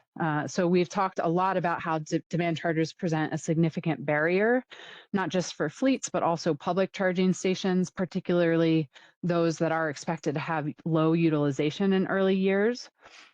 And we also heard in our working group that they're confusing for customers. So many customers don't understand their implications for the total cost of ownership, and they're a tough concept for utilities to communicate to customers. So commercial EV-specific rates are often designed to reduce or replace demand charges, as I said, potentially through a subscription-based model or what we call demand charge holidays. So they may phase in demand charges over time, but fleets get some relief from those demand charges in the first years of adopting or transitioning to electric vehicles. And so that, helps provide a little bit more certainty, cost certainty for fleets as they're getting used to transitioning there. I'll just say too that EV-specific rates have the added benefit of incentivizing separate meters for EV charging, which is a major enabler for vehicle-to-grid or managed charging programs down the road. So as those technologies and programs evolve, if we already have separate meters for EV charging, it will make transitioning and signing up customers to those programs much easier down the road. All right, you can move on to the next slide. So policy action 12 here, establish average and maximum energization timelines for connecting new or upgraded electrical services, ensuring timely access to electricity for EV charging and clean energy projects. So one of the barriers to deploying charging infrastructure, of course, is the interconnection process, how long it takes to actually get the upgrades required and energize the site. This is true for other clean energy projects as well. We've heard about it a lot more on the generation side than on the load side. But as we accelerate the adoption of EVs in our state, this is definitely going to be something that we run into more often. So to combat this, some states have begun setting required timelines for energization at these sites. And the timelines will vary based on what type of project is being connected and what upgrades are required. But this policy action addresses that timeline barrier, is meant to speed up connecting new or upgraded electrical services. Next slide. And then lastly, in this section on grid integration, we have complete a comprehensive review of charge management systems and their integration. So we've talked quite a bit about how load and charge management technology is still in its nascency. There are many layers of interoperability that are required that need to be really figured out and mastered. So that's two-way communication between the grid and the charger and the vehicle and the grid. All of that requires really complex software, and it's not in the US hasn't really been proven just yet, or it's just now starting to be proven with some utilities using this complex software in other states. So this policy action would really do a deeper dive into the state of the industry, look at what technologies exist, how they're best integrated, what evolution or where evolution needs to occur for these to really be commercialized and deployed beyond the pilot scale. So meant to provide more information as we move into, managed charging and vehicle to grid. All right, next slide. Again, I want to acknowledge here that this list is not exhaustive. There were other ideas that came up throughout our conversations and our Miro boards as well. So again, if you think any of these other ideas should be prioritized over what has been presented so far, please feel free to include that in your comments, verbal or written. Next slide. All right, so we're going to go back to our FISTA to 5 exercise. Hopefully no one closed their Menti tab. It's super easy to just navigate back over there, but as you're all navigating back to Menti, I'll remind you of what these numbers mean. So 0, this idea does not work for me and we should discuss. Number 1, I see major issues with this idea and we should discuss. 2, I see minor issues and we should discuss. 3, I see minor issues we can address in written comments. 4, I do not have any concerns that I want to discuss today. And 5, I like this idea as drafted. And I'll just say, you kind of see how this process, we all saw how this process worked in the last one. So we didn't really have time to discuss everything. So I would definitely say prioritize your 0, 1s, and 2s for those ideas that you really want to make sure we discuss as a group. And then everything else, we can kind of get into written comment there. All right, Josh, looks like Josh is going to navigate us over to the Menti and we'll get started on this poll.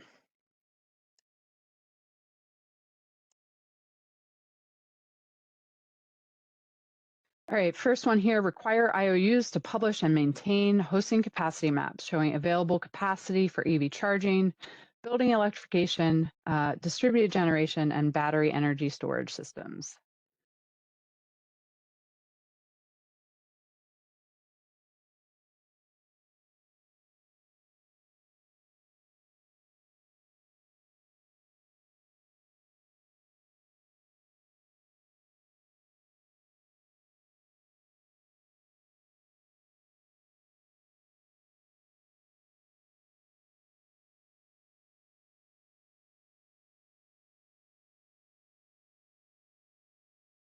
Number 2, open an investigation into how electric utilities can best engage in proactive planning and investment in anticipation of load growth.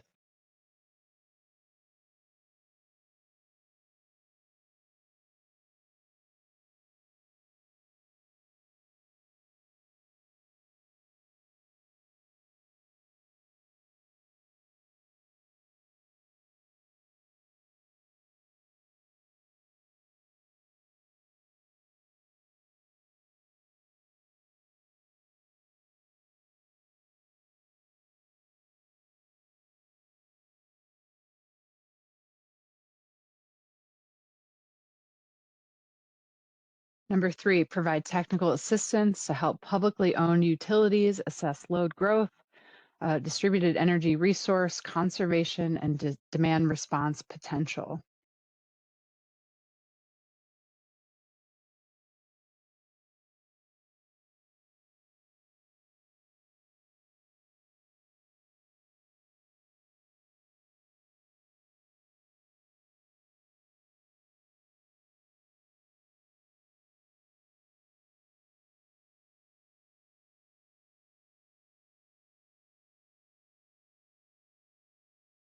Number 4, require IOUs to develop EV-specific rates for residential and commercial customers that better align the cost of EV charging with grid conditions.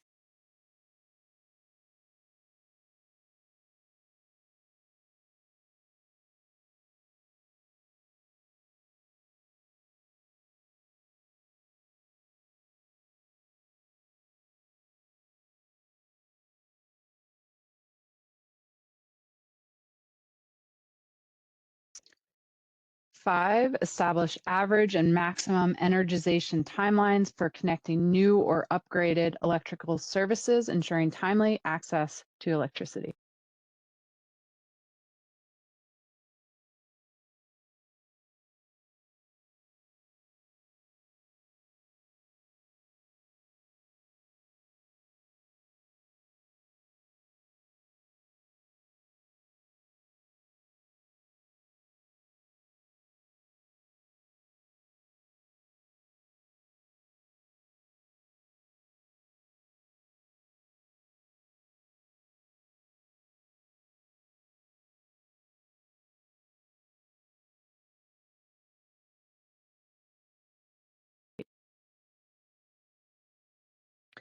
And last one here, complete a comprehensive review of charge management systems and their integration.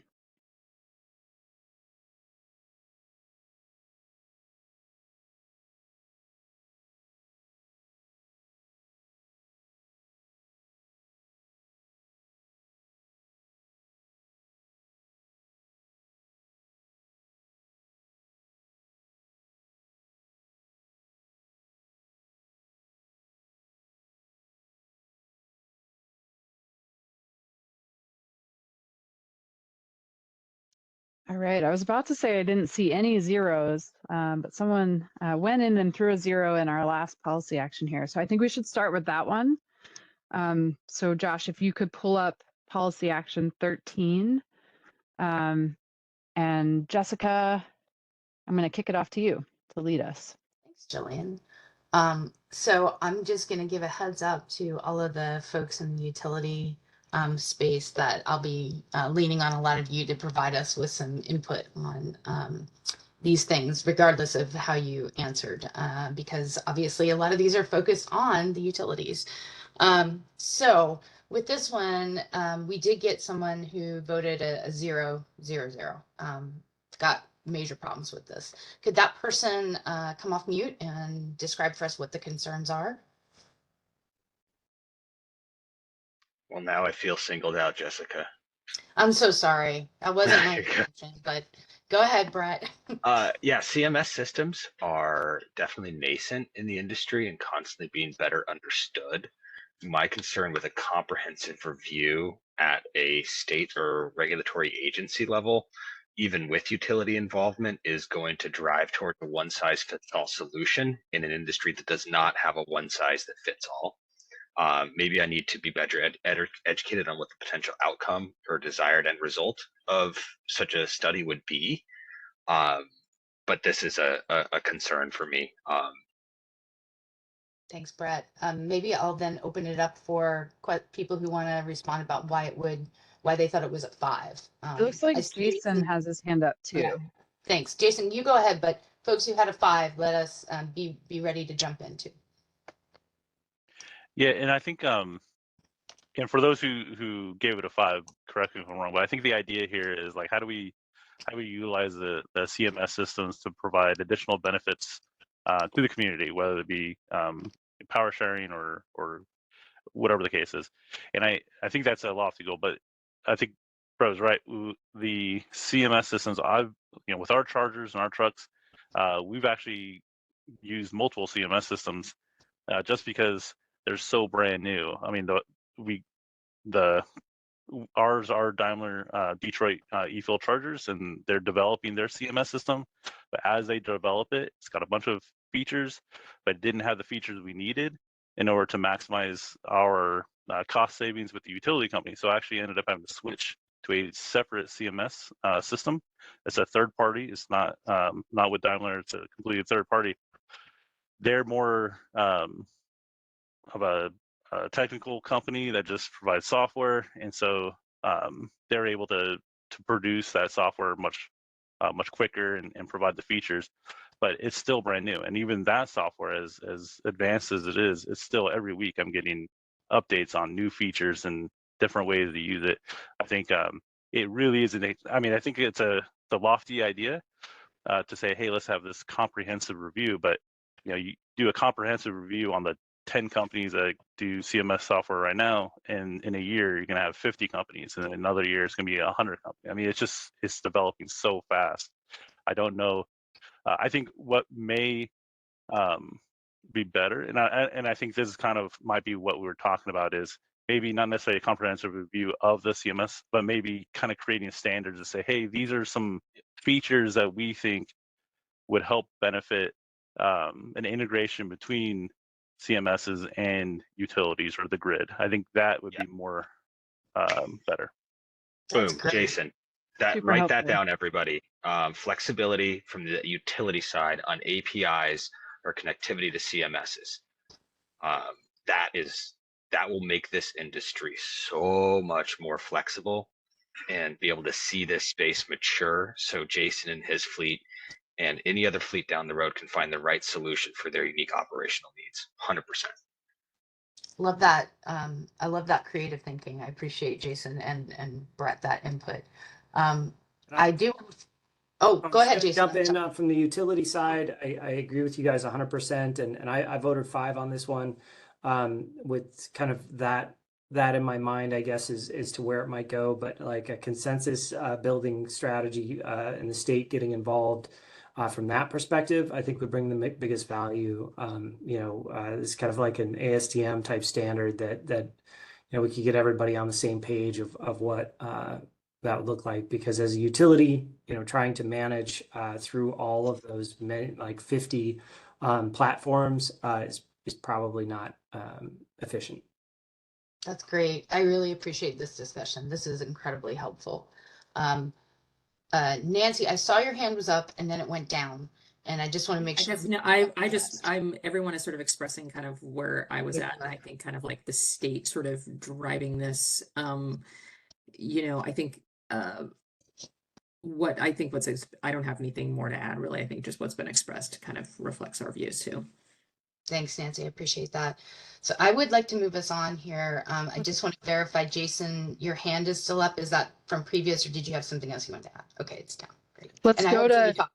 Oh, Jillian. Sorry. No, I was just going to bring us to the next one. Let's go to 12, because I see 4 people said they had major issues with this idea. So I'd love to hear more about your thoughts there.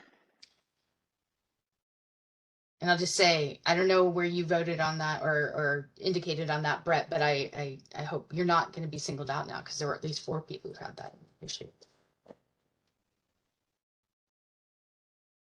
I guess I could just chime in to say that I would have concerns about sort of just because I think, each of these projects and sort of circumstances can be different, and kind of like put this sort of defined timeline would be of concern. A fixed timeline, I think, is difficult. I mean, I think in terms of sort of that initial analysis, having timelines around that, but in terms of just kind of, requiring the upgrade itself, there's a million different factors that can come into play that can be really expensive. And often I think, our experience as a customer might want to do something, then we provide information, and then they kind of go away for a while. So, it's a dynamic experience here. I'm sure that, I know that state has been pushing us toward kind of like having some definitions and kind of defining the process more for everybody, and so that people know kind of what our process is, and understanding that. So I think all of that seems fine, but I would be concerned about sort of a fixed deadline for some of this. Nancy, can I ask a follow-up question? I see Jason and Charlie's hands raised, so I will go to you next. But the follow-up is this. So one of the other policy actions was to do a sort of assessment of capacity on the distribution side of the system. Do you think something like that could help in sort of defining times around specific types of requests? Like if it's this amount of capacity, it's average of this time. If it's this amount of capacity, it's a little more time, that kind of thing. Would that be helpful in something like this? Potentially, I had some concerns about that other item as well. So I think that's something I'd want to actually like talk to our technical experts a little bit more about, kind of like, would that, I mean, how helpful would that be in that? I mean, I think we are pretty responsive about, working with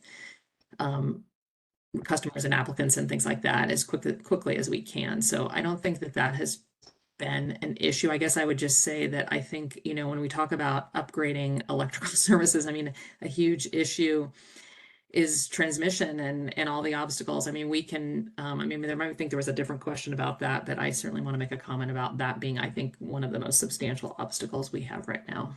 Yeah, I appreciate that, Nancy. And I would just encourage you and the other utilities, especially, like, think about what kinds of things you all need to be able to give more certainty across these things, and share those with us in comments that you provide back to us, because I recognize this is like way outside of my wheelhouse as far as technical understanding as well, so I might be asking a ridiculous question. Okay, I see Jason followed by Charlie followed by Brett, and I want to let everybody know that I'm going to try and wrap this one up by 11:03 so that we can get through a couple more of these issues. So go ahead, Jason. I'll try to be quick. So I do participate in a lot of committees with the Smart Electric Power Alliance, SEPA, which is more kind of utility focused. They just invite me a lot. But one big thing about when you're talking about fleet electrification infrastructure or just infrastructure in general, they work on multi-year timelines. Like so when we talk about capacity right now, there may be a certain level of capacity, but that's not necessarily my understanding is that's not necessarily how utilities work. So you put in a project and say, hey, I have this project, I need this many megawatts. If they have it available right now, you're lucky, and then they can move forward a little bit quicker. If they don't have that availability, then they put it in their multi-year plan to develop it, something like that. Obviously, so every project I think is different. For us, we just happen to be literally right next door to a substation, which made it a lot easier for us. They had the capacity available, and so we were able to get things pretty quick. But even with that, the make-ready infrastructure, there's construction. So the utility doesn't do construction. We have to work with construction contractors to get all that. It's a big project. It's not very simple. So I can only imagine trying to come up with even average timelines, let alone maximum timelines, would be nearly impossible. I guess it's nearly impossible. It probably could be possible, but you would have to have so much funding to be able to say, okay, this is our commitment. We need this much money available to push everything through at lightning pace or whatever there needs to be. It just seems like in a part of the reason why I had my hand up was because I believe you're phrasing these policy actions with the consideration to try to limit the increase in utility expenses for the consumer, for the community. And I don't know if it's almost like they're competing goals. Like you can have these maximum or average timelines, but the utilities are going to have to invest more. And with the utility investing more, they're going to have to recoup those funds somehow. So it just seems like they're kind of competing focuses. That's really helpful, Jason, and that gets to a really important key part of what we're assessing right now, which is trade-offs. It's a broad way of describing, like, you get pros and you get cons on almost any decision that you make, and that's a really helpful way of framing that up. And also, what's that called? Flexible capacity? Flexible connection or interconnection? Yeah. Talking about that? Yeah, I think I just wanted to flag that Jason brought that up, and I think that's something that's of interest, and I'd love to hear more from the utilities on that here or later, but I want to pass it to Charlie, who's next, and then followed by Brett. I'll just say that I think, Jason, you have it largely right in what you're saying, and I'd say as for us as a utility, we're actively working to build out facilities, for anyone who comes along for any purpose. I just think there's a real problem with trying to say, a timeline. We're going to prioritize EV infrastructure. Well, then that's going to take the slot for any other build out, and you might have a business, is that. That's changing out their HVAC system. Like there's all these other competing possibilities, and if you take a timeline here, it's going to kind of rob Peter to pay Paul. And I would assume maybe like there are other areas, but our time to construction is really fast, and really only limited these days by equipment bottlenecks. That's been a challenge for the whole industry, and not something that the particular utility can necessarily do anything about. So it's kind of larger forces at work. Yeah, thanks, Charlie. The supply line issue is a big one that we keep hearing about. Okay, I see Brett's hands down, so I'm guessing Charlie hit on all those things. Last open for 160 seconds is what we got, or we can move on to the next one if I don't see any hands raised. We hit on some really, really critical things here. When Nancy's explaining how you can't put a fixed timeline on such a dynamic environment of utilities, it conjures emotions as an OEM about fixed percentages of ZEV deployments. And we have to be realistic about the fact that the utilities need the demand signals from the fleets. And they are the demand side, not the supply side of the equation. I can't fix the demand side by building a product. So this, I didn't want to harp on it and make that, add to that challenge and talk about policy that is not respected or not critical to this working group. But I think that when we talk about realism and grounded in reality, that's the challenge that the utility market's faced with. So when Jason asks for power and gets on a multi-year plan, that's a multi-year plan for a truck to be deployed. Yep. If I sold 8% of my volume in Oregon, there'd be a multi-year plan out there, not a deployment this year. Yeah. And I think that's a really important piece to what people are interested in a different policy action, which is, right now it's the demand drives the need for utilities to make investments. And is there a way to address that in a different way than we have been in the past? So that's an area I'd love to hear more about, but I'm going to move us on. We're going to move on to EV rates, which is just one slide back, Josh. Okay, we had 2 people mark this one as major issues, I believe. Wait, hold on, let me find it. Yes, 2 people with major issues. If those folks could speak out. And people who do support this stuff, feel free to put your chats or your comments in the chat. That's also helpful. I see Charlie's hands raised, so go ahead, Charlie. Yeah, so this is one that I kind of try to evangelize around a little bit, that I think people see the EV specific rates as being a really positive thing, but for the for the supplier and the cost associated with surviving or supplying a kilowatt hour is kind of the same for me, regardless if it's your EV charger or your clothes dryer. So adding a second meter, I know there are a lot of utilities that do that, but it's kind of complicated and an added expense that doesn't deliver a whole lot of value to anyone. We talked about developing standards around the demand side management that could also kind of solve the EV rate question, because it could control kind of when things are charged, and I think could play off of this one. I guess I would say we're not an IOU, so maybe we wouldn't be caught under this umbrella.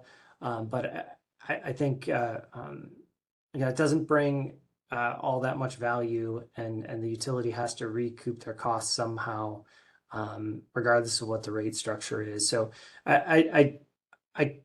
eventually we could run into a thing where, okay, you've got a meter for your heat pump, you've got a meter for your EV, you've got a meter for your lights, and it goes to a strange place if we take that very far. Yeah, I appreciate that, Tracy. I'm sorry, Charlie. If I'm looking at a word on a screen, that's what I say. So I appreciate that, Charlie.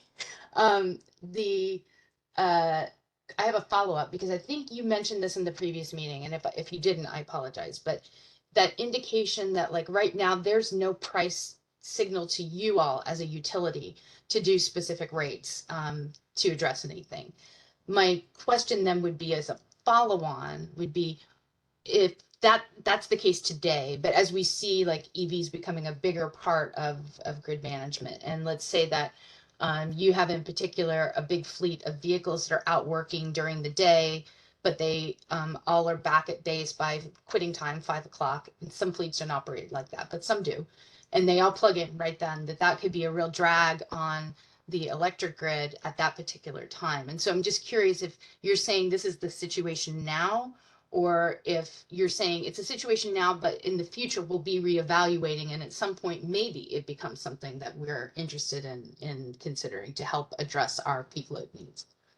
Yeah, and I think yeah, I was probably the one who talked about that before, but I think you're right. I mean, like we're not exactly getting that price signal today, but as fleets expand and everybody plugs in their car at 5 o'clock, or whatever time their use case would indicate, that'll become a problem, and then I think our power supplier will start to send us those signals. So then we just have to communicate to the end user. There's a problem with plugging it in at 5. Let's figure out a plan to to plug it in at some different time or stagger it somehow. Now you can do that with a rate, but like I said, people might come home and plug and dry their clothes at 5 o'clock too, and that's the same problem for me. So I ultimately think time of use rates are the answer to that.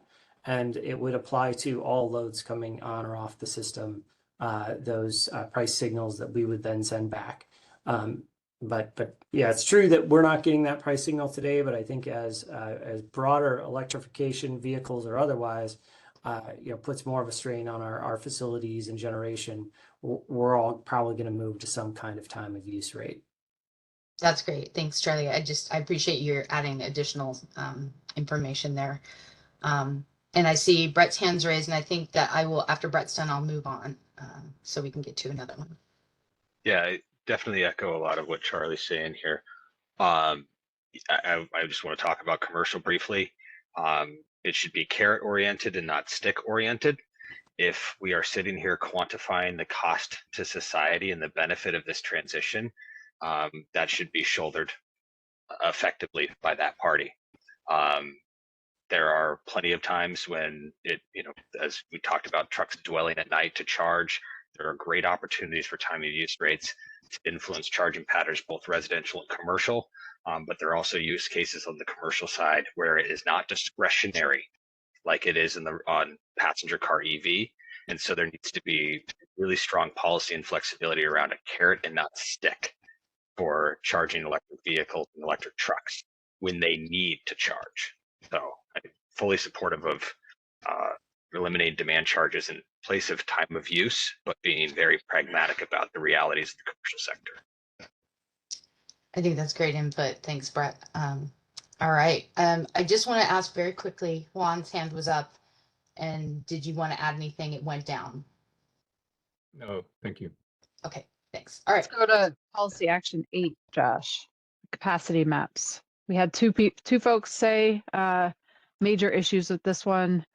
So I also just want to note, we're talking all about the major issues, but that's because we're sort of capturing, where other folks place their options as well in the results of these surveys. So just feel free to put things that you do like about these policies in the chat or in your written comments.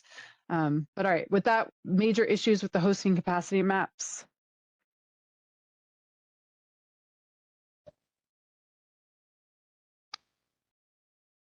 Go ahead, Charlie. Yeah, and not to belabor this too much because I'm not exactly against this. I did vote kind of low on it, but I find that in lieu of a capacity map type concept, it's really better for a provider, for EV charging company to say, hey, I want to site something in this general area. Let's collaborate on a good spot. Because a whole lot of effort can go into those capacity maps. But it's that kind of one-on-one collaboration can capture so much more about the costs of installing installation. So I guess I would be in support of this if it essentially was less blanket and more collaborative. I don't know quite how to phrase that, but that's my issue with it. I'm hearing like the need for some thoughtful flexibility in how this might get accomplished. And I'm sorry to do this, Nancy, but you had indicated, I think earlier, that you might have concerns around this one. So I wanted to see if you had some things you wanted to add, and also if any of the utilities have ideas on what kind of considerations we should be thinking about that could enable something that would be useful to both the utility, not just for transportation electrification, but for many different things, the distribution side resources, where putting storage might be helpful to managing sort of this demand side needs. If you have anything to add to that. Yeah, I feel like I sort of want to echo Charlie's thoughts about, it again, if it's just sort of designed to it's better for us to have kind of those one-on-one conversations, I think, about the projects and the needs, because there may be factors. I guess I feel like I'd want to, before I spout off about this. I mean, I think sort of like at a high level, it sort of raises my concern. I also kind of wonder a little bit about like cybersecurity issues and things like that. So I'm kind of I don't know what level of detail here we're talking about. So I think I'd want to talk to some of our technical folks about like what would our capacity be. I think also just everybody wants to just in general like have way more planning and way more everything for the utilities. I mean, we don't have an endless capacity for doing that at this. So I guess I'm getting back to that, like what would that level of updating it be? How useful would it actually be in terms of driving projects? So I think, is the effort worth the outcomes here? That's kind of my concern. So I don't know if I put major or minor concern, but I think it was minor, but I do I'd want to dig into this a little bit more if this was something we were going to pursue. Can I throw out an idea that might be a terrible idea, but it's okay. I like throwing out terrible ideas just to see what people say, because I learned from that.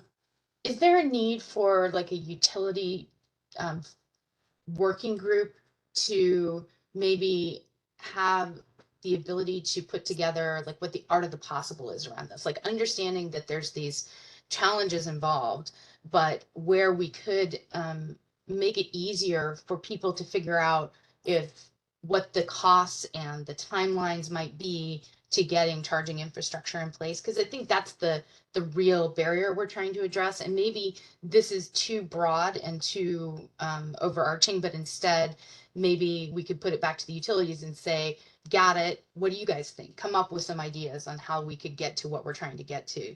How do you feel about that? I mean, I won't hold you to it, Nancy. I'm just I mean, I think I think a working group or sort of some conversations, I think among a smaller group might actually be helpful, just to sort of identify some of the key issues, and we could bring in some slightly different folks for that conversation. Yeah, I could see that being helpful, at least to sort of flesh out if you're really driving toward a deeper policy direction here. I know somebody was also suggesting a PUC investigation. And, I guess I don't know if anybody from PUC sits on these. They have, their own limited capacity too, in terms of investigation. So just throwing that out there. But yeah, I don't know what Charlie or others think. I'll kind of share a flip side of the concept, and a lot of this work has already been done. But a lot of it has to do with this confluence of, where do we need charging and where is it feasible to put charging? And so like half of that equation is based on driver habits, on the already established trucking routes. It really helps me a lot when I work with a town, a city, and say, where do you guys see growth coming in the next 5 years?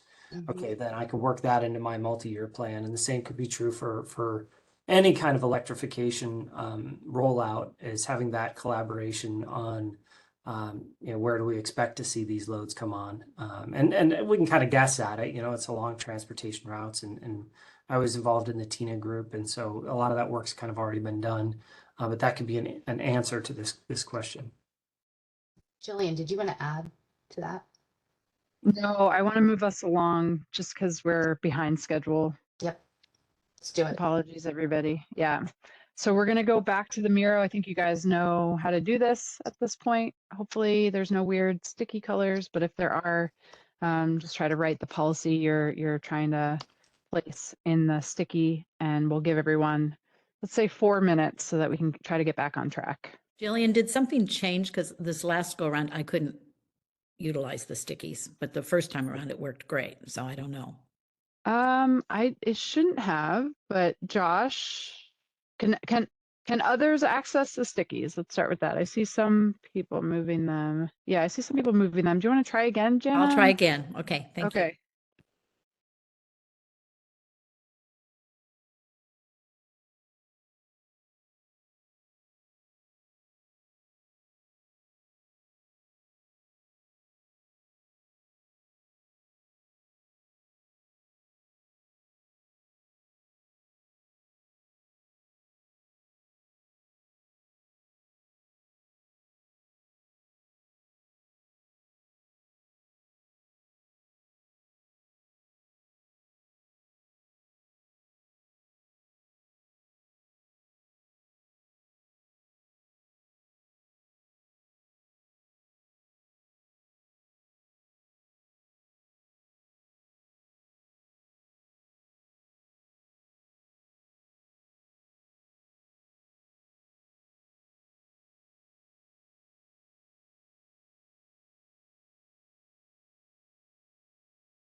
I think we're going to try and wrap up here in about 20 seconds.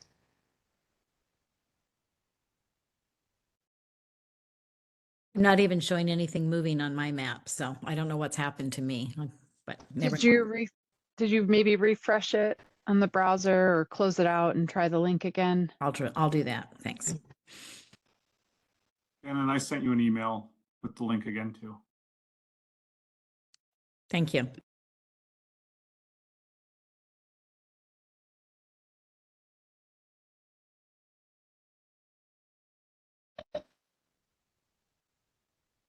Josh, will folks be able to keep working in the Miro board until the end of this meeting?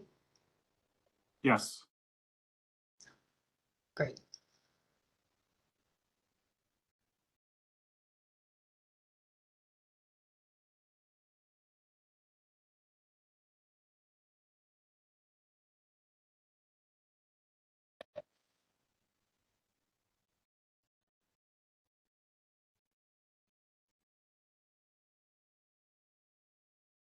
All right, I'm going to ask Josh to pull up the PowerPoint again. And while he's doing that, just thank everybody for your patience with all these various technologies. I think they really do provide a lot of value in helping us move this conversation along. And it seems like we've had relatively few technical issues today, which is great. All right, moving on to our last topic of the day, vehicle miles traveled reduction. So as a reminder here, our high-level policy recommendation is to prioritize policies and allocate funding to programs that expand access to multimodal transportation options, including public transit, biking, and walking infrastructure, and promote development patterns that make it easier and more appealing for people to live, work, and access services without relying on a personal vehicle. And again, just a reminder that all the policy actions in this section are meant to enable progress on this recommendation. So you can go to the next slide. So policy action 14 is study true cost pricing strategies to better align Oregon's transportation funding mechanisms with state climate goals and the full societal cost of transportation system use. You all know we talked a lot about transportation funding throughout this process and in the last meeting in particular, and the fact that the way we currently fund transportation in Oregon is not necessarily aligned with our state climate goals and does not reflect the true cost to to society of driving. So this policy action actually comes from ODOT's statewide transportation strategy, which is their roadmap for reducing greenhouse gas emissions from the transportation sector. In the STS, as it's affectionately known, true cost pricing was suggested as an area of research to really better understand the externalities associated with driving and better incentivize through pricing the transportation behavior that best aligns with that goal of reducing greenhouse gas emissions. So the idea behind true cost pricing is that it considers a whole host of externalities caused by transportation system use. So that may include things like environmental impacts, infrastructure costs, congestion impacts, public health and safety impacts, and social equity considerations. And then it would incorporate them into the cost of driving. So this study would take a look at all these externalities and provide recommendations for how to best integrate them into Oregon's transportation funding model to better reflect a complete cost of driving. All right, you can go to the next slide. So number 15 here, increase funding for Oregon's Safe Routes to School and Great Streets programs through increased allocations from the State Highway Fund. We talked a bit about safety during our discussions and how many people don't feel safe choosing transportation options outside their personal vehicle. Safety is a major barrier for many who might otherwise choose to walk or bike. And both of these programs, Safe Routes to School and Great Streets, they're both ODOT programs, address critical safety needs in transportation infrastructure, make community streets safer and more complete to encourage that active transportation. I'll say too that both these programs are extremely popular. For Safe Routes to School in particular, it's oversubscribed by a factor of 2.5 to 1. So definitely more funding here would go a long way. Great Streets doesn't have a dedicated funding source and relies heavily on federal funding. Both of these programs can be funded with state highway funds. And in fact, the current transportation package or proposal that's on the board here does mention these programs, but it's not clear, at least to me, whether or not it includes an increased allocation for these programs, and if so, by how much. We also don't know, of course, what will happen with that transportation package. So we do want to consider all policies, and obviously we'll adjust once we see what happens at the end of session. All right, you can go to the next slide. Policy Action 16, increase the statewide transit tax commensurate with the need to support additional transit funding. We talked a lot about the need for more transit funding in our working group to expand service, improve safety, and increase ridership. I think many of you know this, but one of the ways transit is funded in Oregon is through a payroll tax called the statewide transit tax. It's currently set at 0.1%. This is the primary source of state funding. It's definitely not, it's not the primary source of funding overall, but it is the primary source of state funding. Transit's also funded through municipal payroll taxes, federal transit grants, and passenger fare revenue. And also mention, as many of you know, Oregon's Constitution does place specific legal boundaries on how transportation-related revenue is collected and spent. And specifically, it requires that transportation revenues from sources like DMV fees, gas taxes, weight mile tax, et cetera, are used exclusively in the highway right-of-way for construction and maintenance of roads. And in fact, it actually states explicitly that those funds cannot be used for transit, nor bike or pedestrian infrastructure. So really the way to increase statewide funding for transit is through this statewide transit tax. I'll mention again, the current transportation proposal does propose to increase this tax from 0.1% to 0.18, but many have argued that this is insufficient. So again, we don't know what will happen there, and we'll just have to consider this this policy absent the current session. All right, next slide. Develop a revolving loan fund to provide low or no interest loans for the development of housing or infrastructure that supports housing in climate-friendly areas, close to higher density transit, or areas designated for residential infill, with preference given to affordable housing projects. there are two key ways to focus on reducing VMT. The first is expanding access to transportation options outside a personal vehicle, so walking, biking, and transit, and many of our recommendations are focused on that. But another important way is to promote development that makes it easier and more appealing for people to get around without a vehicle.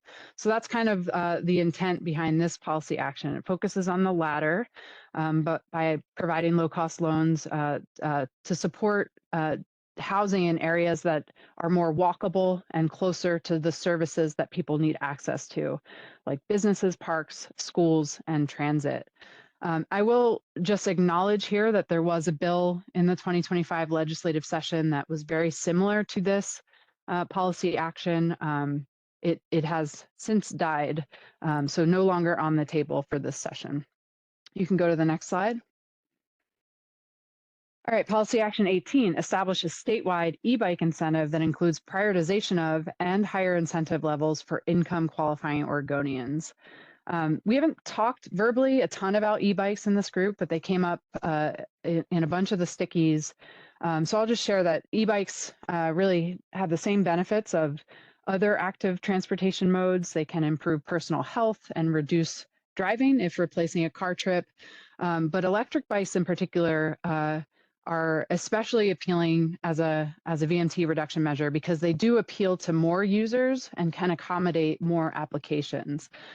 So they do have the potential to replace more car trips than traditional bicycles because they help overcome traditional barriers to cycling like hills and trip distances and can be used to facilitate access to transit. There's a report by PBOT that indicates that many users combine the use of electric micromobility like e-bikes and with other travel modes such as transit. And I'll mention cargo e-bikes in particular can offer even more displaced greenhouse gas emissions by replacing heavier, more polluting vehicles.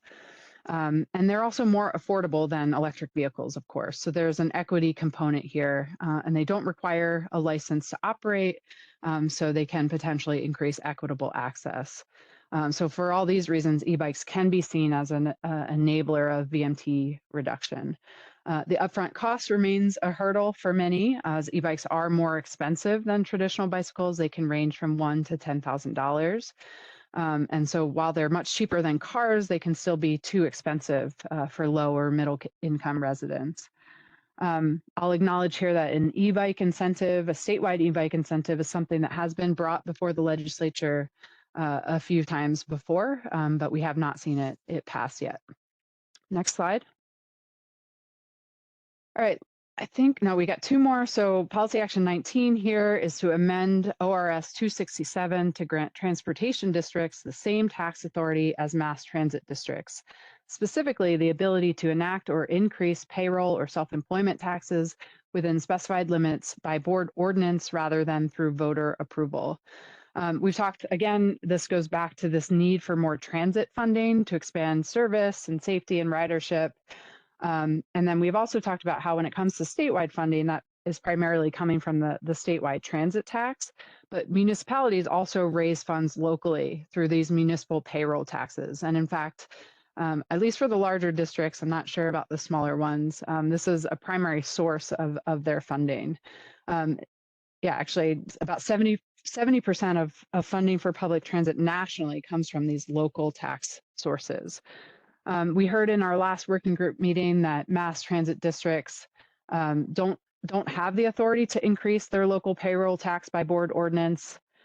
Mass transit districts do, the smaller transportation districts do not, and they rather have to they need voter approval to increase their local taxes, which is obviously a longer and oftentimes more difficult task. So this policy action is proposing to amend that statute to grant transportation districts the same ability as mass transit districts to raise their payroll taxes by ordinance, which could be a significant enabler of raising funds for those transit districts. Next slide. And this is our last one in this section. Create a statewide safety framework for public transit that includes standards for community-based unarmed personnel, data reporting, safe infrastructure, and safety in design. Safety in transit was brought up through multiple stickies in our Miro board. The barrier here is that people will not increase ridership until they feel safe riding transit. I do want to acknowledge that Oregon has taken various steps at the state and regional levels to improve transit safety already, but implementation is not even across the state and is mostly localized. So, for example, some transit districts have been integrating unarmed or non-police safety staff who are trained in de-escalation. The statewide Transportation Improvement Fund includes safety measures like bus stop lighting, shelter upgrades, accessibility improvements, and safety-related capital improvements as eligible projects. But jurisdictions, of course, must apply for those funds and for those projects in particular. ODOT integrates design and safety for general transportation projects, but there is no design guidance uniformly applied to transit projects as far as I know. And I'll mention too, on the data side, transit agencies collect incident data, but reporting formats vary and are not standardized. So there's no state oversight or public reporting structure for safety data in transit. So this policy action is an attempt to develop and support uniform standards for safety and data reporting when it comes to transit across the state, rather than this current piecemeal approach. Next slide. All right, again, acknowledging this is, of course, not an exhaustive list. Lots of other great ideas brought up, so please don't hesitate to mention in your comments some other policy actions that you feel should be considered on the VMT reduction side. All right, you can go to the next slide. I think you all know the exercise at this point, so to save time, I'm not going to read through all these. Let's just navigate over to the Menti and get started. We have about, let's say, 27 minutes. I can get through our last 3 slides in just a minute here, so about 27 minutes for this part. The Menti poll, Josh, this is the Miro, I know, confusing.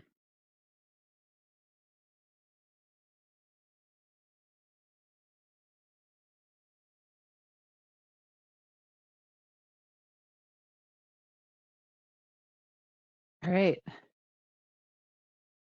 You can navigate to the first polling question. So study true cost pricing strategies to better align transportation funding mechanisms with state climate goals and the full societal cost of system use.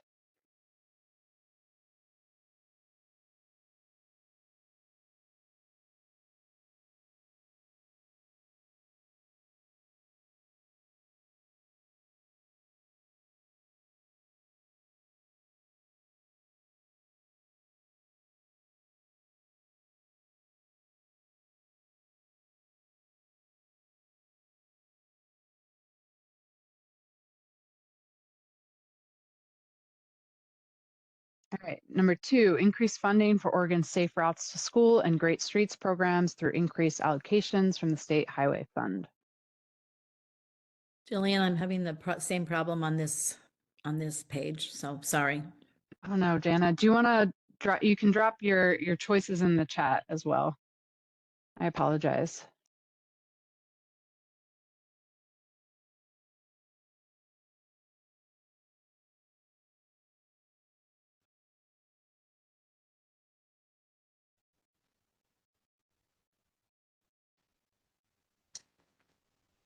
All right, increase the statewide transit tax commensurate with need to support additional transit funding.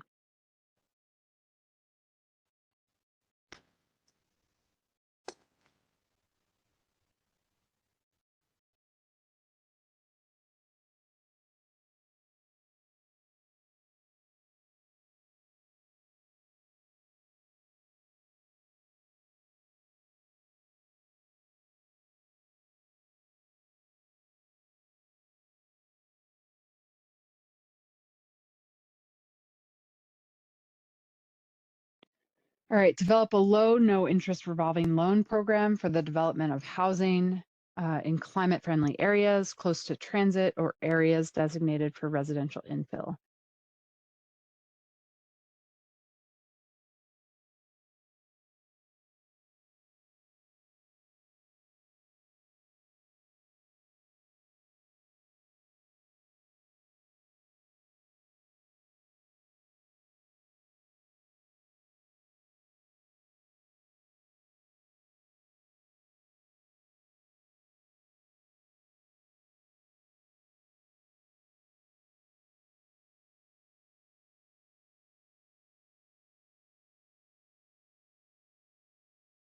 Establish a statewide e-bike incentive that includes prioritization of and higher incentive levels for income qualifying Oregonians.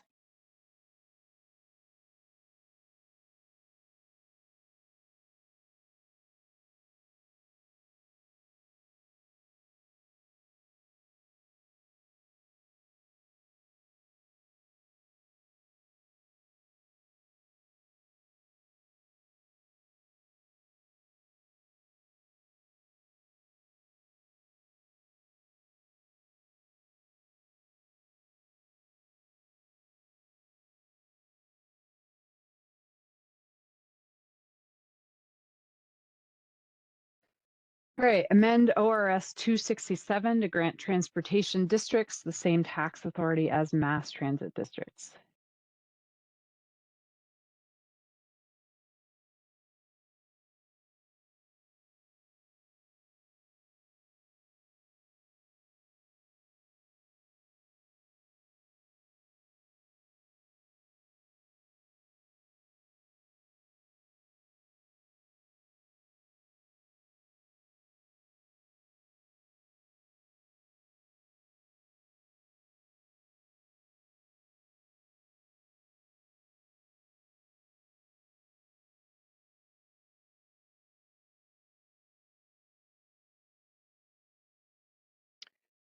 Last one, create a safety framework for public transit that includes standards for community-based unarmed personnel, data reporting, and safety in design.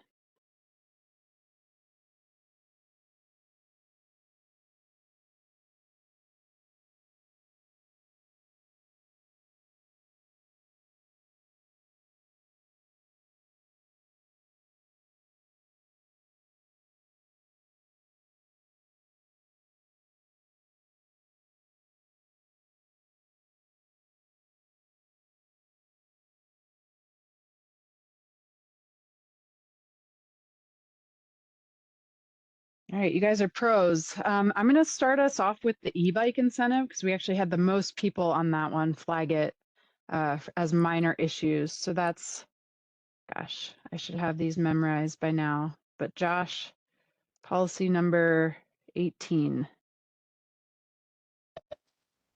Anybody that saw minor issues with this want to speak up? Ingrid has her hand raised. Go ahead, Ingrid, and then Jamie.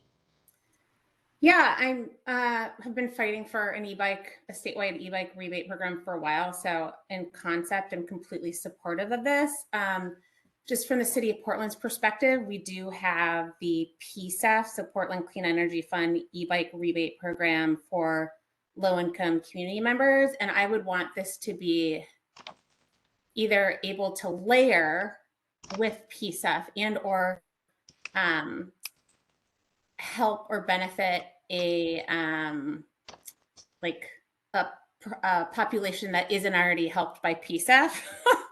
So like middle income versus low income, I think could really benefit from this. And I do believe that urban areas probably have the biggest carbon impact. We're in a position where we're really able to use e-bikes in a way that really benefits reducing VMT and carbon in a different way than rural areas. And so ensuring that it's actually going to be helpful to address the needs in urban areas is probably, I would say, would be a good priority for this. And so I believe that the PSEF e-bike rebate program covers almost the full cost of an e-bike for low income community members. And so layering is probably not the answer, at least for Portland on this. And it might be more of a, like, if it includes some middle income demographics, that might be more helpful. But I just wanted to flag that. But generally, really supportive of a statewide e-bike rebate program in concept. Thanks for that. Thanks for that context, Ingrid. Jamie, yeah. And then Jamie has her hand up. Hi, yes. Also generally really supportive, and I think Ingrid made some really great points that I don't need to repeat. I guess my only small flag, which is why I put minor, is that the way that it's structured, it does seem to be focused on residential. And I know that like some of the ways you can set up rebates, they're only available to like residential folks. But just flagging that I think expanding or including more commercial sides like the Beeline as an example in Portland to make sure that there is access to that like last mile type e-bike infrastructure on the commercial side.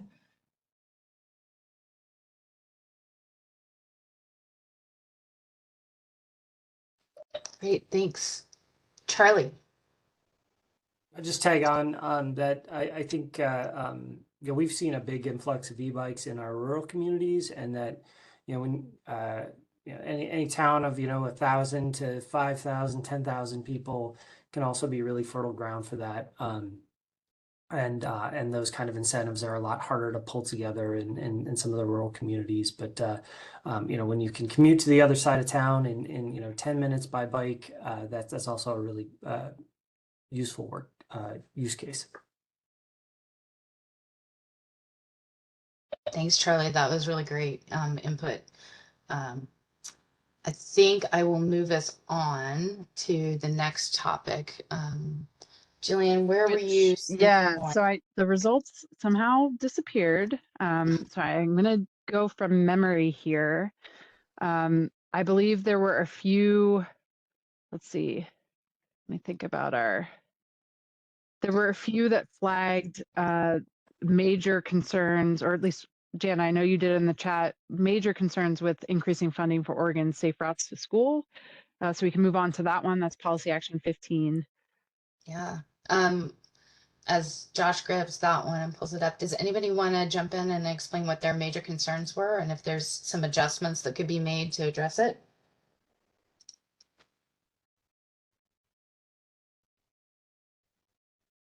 Well, I'm sitting on the committee that's working on the transportation package for this upcoming session, or during this session. And I can tell you that Safe Routes to School is a priority for the legislators, but the problem is that that isn't a funding priority. There are other funding priorities ahead of it this particular go around. So that's the reason I listed it as a major issue.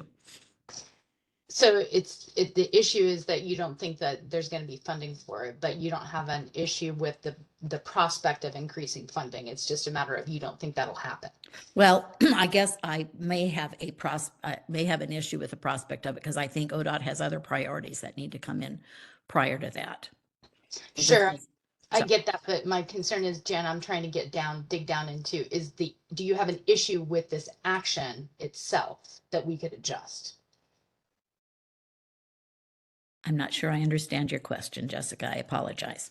Oh, no worries. I can reframe. So I understand that you have concerns that ODOT may have different priorities that might not rise this one up to the top, but I didn't hear that you had a concern with the actual policy action, which is to increase funding.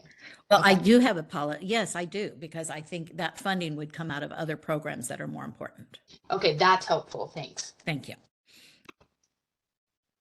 Anything else? From me? No, I'm sorry. For the whole group. I mean, from you as well, Jana, but from the whole group. All right, well, maybe we can move on to a different one, Jillian. Yeah, let's move on to the transit funding, the statewide transit tax, which, sorry, is the next one, Josh, 16.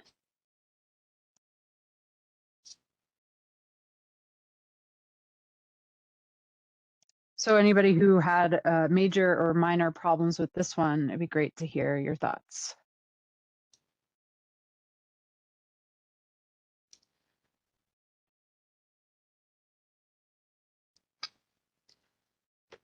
Go ahead. Well, I'll speak up again. Transit ridership peaked in 2012. It's been declining steadily, has declined a great deal since the pandemic. And yet our subsidies have risen from about $1 something per passenger to over $8 per passenger today. So the subsidy for transit has increased dramatically and the ridership levels are declining, but we keep talking about making additional investment. And from a business perspective, that's a hard case to justify. Thanks, Jana. That's helpful. I saw Brian had his hand raised and I'm just curious, it's down now. Did you need to add anything, Brian? No, I just misheard. I was thinking of a different policy action. Okay, great. Anyone else have anything to add on that one? All right, Jillian, let's go to another one. Let's see. Right, yeah.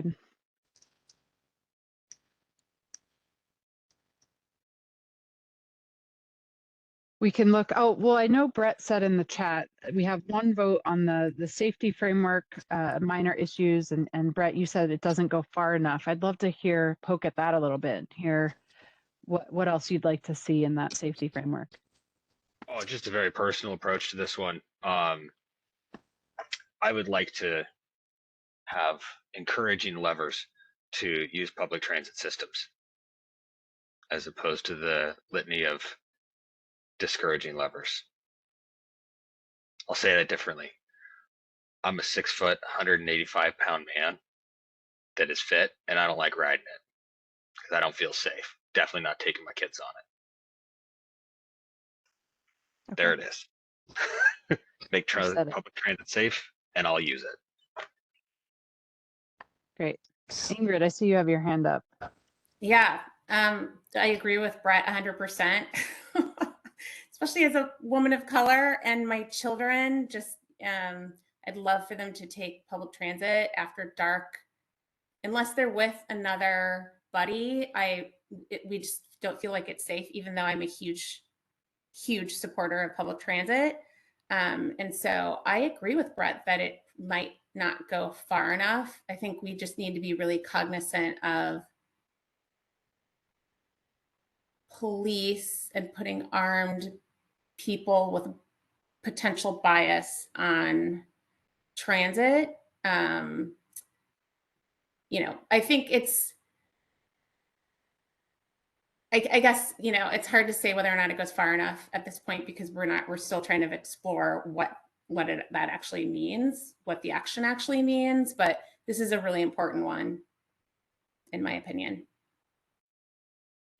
Thanks. Yeah, I just want to comment on Ingrid, and that's why I did put in the unarmed personnel for that reason that you mentioned, the issue with like actually policing transit. So I don't have the answers, but I'd love if others have any other ideas or innovative ways that other states are kind of approaching this. And there's some time to get those comments in, but it'd be great to shape this one a little bit more to get at what you're both saying. And I'll use a very realistic, simple example. Last time I rode Max was with the entire second grade class and the families to a Blazer game. Both to the game and away from the game there were individuals on the Max that made the entire event very unsafe. If we're promoting people to not drive their cars to events, then we need to have some form of policing and encouragement around high density utilization.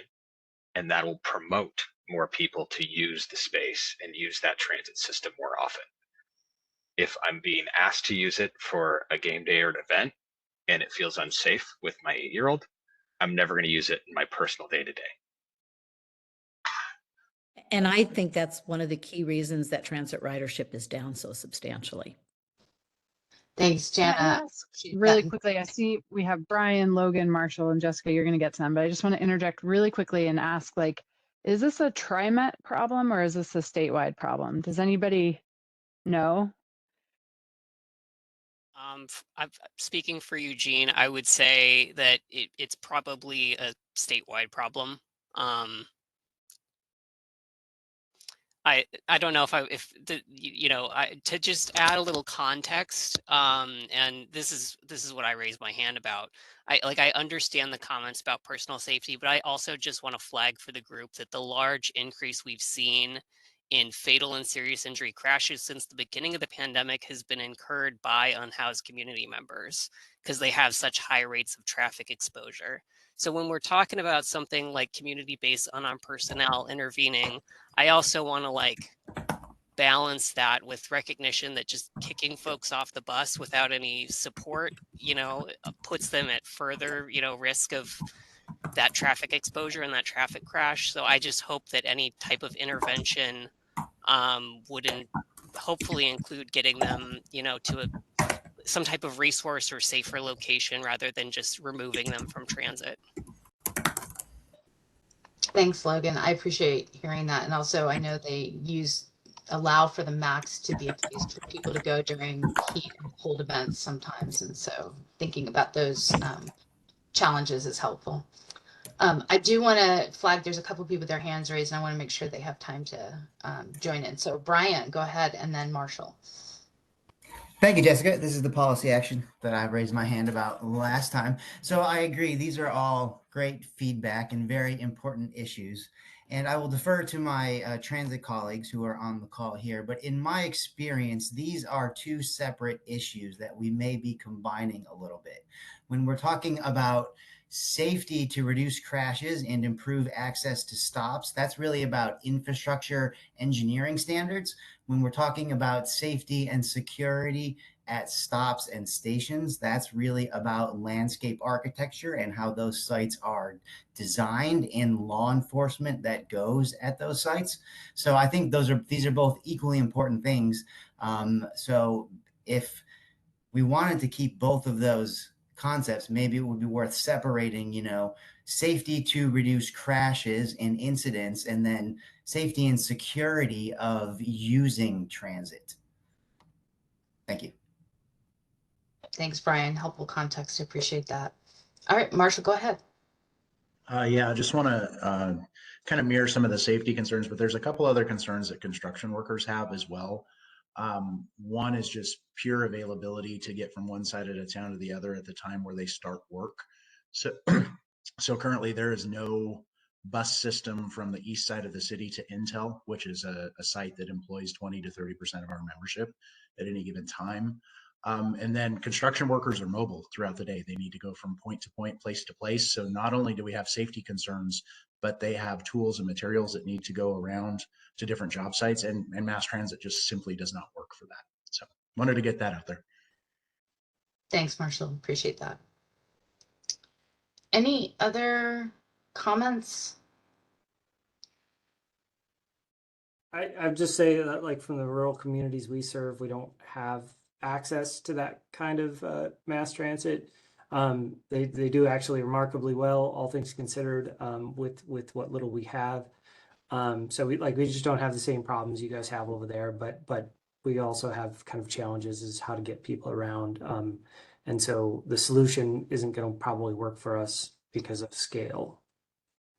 Yeah, I think we've heard from many people throughout this process that targeted investments in transit are helpful, and to ensure that we're kind of hitting groups where it's a feasible activity for them to be able to do that.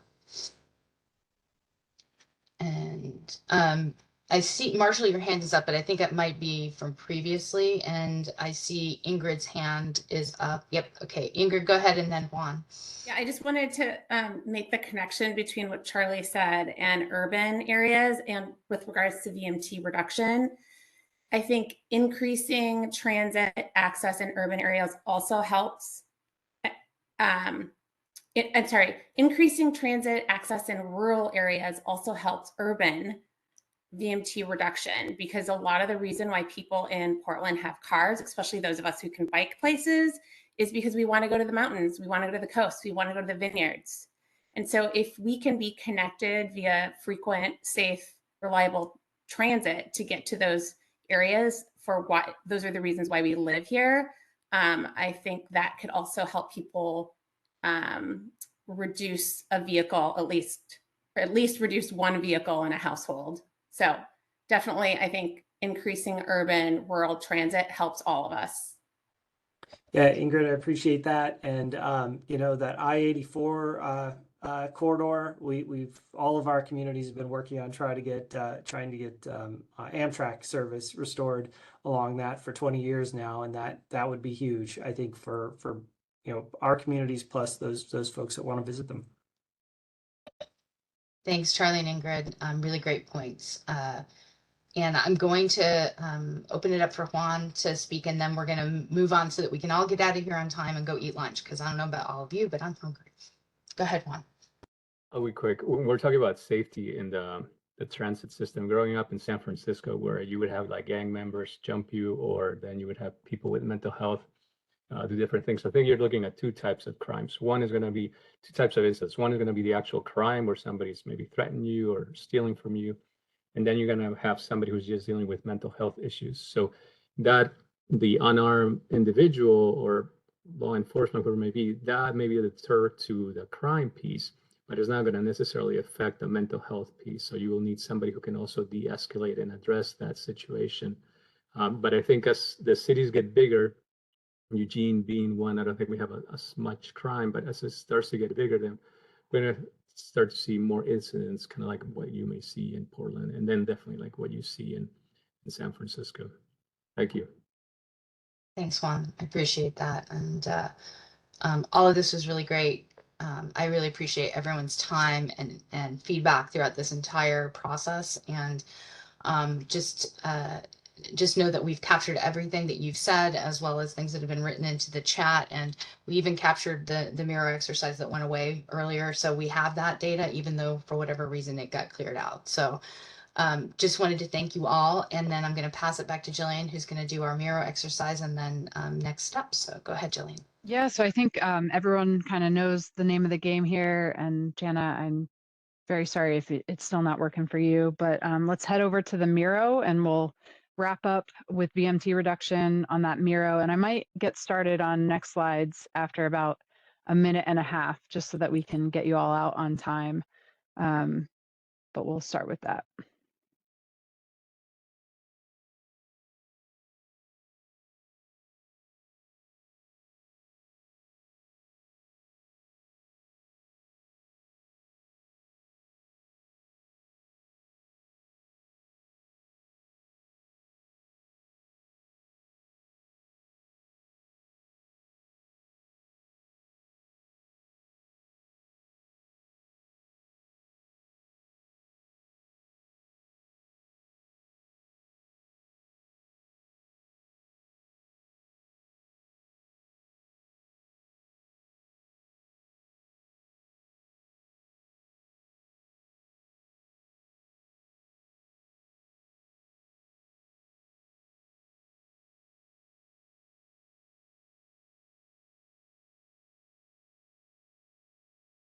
All right, Josh, sorry to cut everybody should continue working on the Miro, keep going, but I'm going to ask Josh to go back to the slides just for our last two slides here.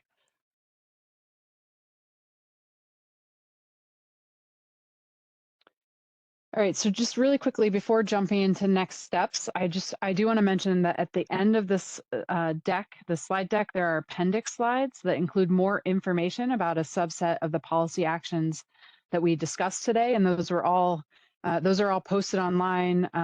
They include links to policies in other states that are similar concepts, and in some cases to studies or reports that provide more detail. My intention was always to present this information to the group. I know we've talked about it a few times in our past meetings, but as I was developing today's agenda, it quickly became clear that there just wasn't enough time for that. And I really didn't want to cut down on our discussion time, because that's really the point of this whole thing. So for those who do want to better understand some of the policies, or get some ideas for your comments, those appendix slides are provided at the end of this deck as a resource. All right, you can go to the next slide, Josh. So we're wrapping up the topic-specific policy working group breakouts, and with that, ODO's collection of barriers, strategies, and prospective policy actions. We're going to use the upcoming meetings to review the work of all the policy working groups, and then present draft energy strategy recommendations. To round out this breakout section of these meetings, we'll continue accepting comments through the portal on everything we talked about today and anything else you want to add through May 9th at 5 p.m. In particular, we're interested in hearing any final thoughts on the synthesized issue statements or any of the policy actions that we talked about today. So what additional suggestions might you have on policy actions discussed? what policy actions were not discussed today that should be surfaced in our list, what benefits or risks exist for any particular policy action or inaction on the following areas around cost, feasibility, energy burden, environmental justice, land use, natural resources, resilience, community benefits, economic effects, and employment. If any, what additional suggestions to those actions or what additional policy actions would you suggest to mitigate risks or leverage benefits? And then lastly, do you have any supplemental information, reports, analyses, testimonials related to policy actions that you could share? So it'd be great to get those comments, super helpful for us. And again, that deadline is May 9th at 5 p.m. You can go to the next slide. So wrapping up here, as you all know, our next and final meeting as a working group will be on the 21st from 9 to noon. This is a plenary session, as I said, with all working groups together. And the point of this, and as we've discussed in the past, we'll be reporting to you on what we heard in other policy working groups and stitching together as best we can the many overlapping and interrelated areas of discussion. At this point, the recommendations will still be in a draft stage. So our last meeting is also an opportunity for you to ask clarifying questions and then provide any final comments as we prepare to release recommendations to the public for public comment. Next slide. So again, this is our public comment portal. Please submit comments this way or to my email, that's fine too. And that's it. Thank you. Thank you all. This was a slog, but we got through it, and I really appreciate everybody's comments and engagement here and sticking it out through the full 3 hours.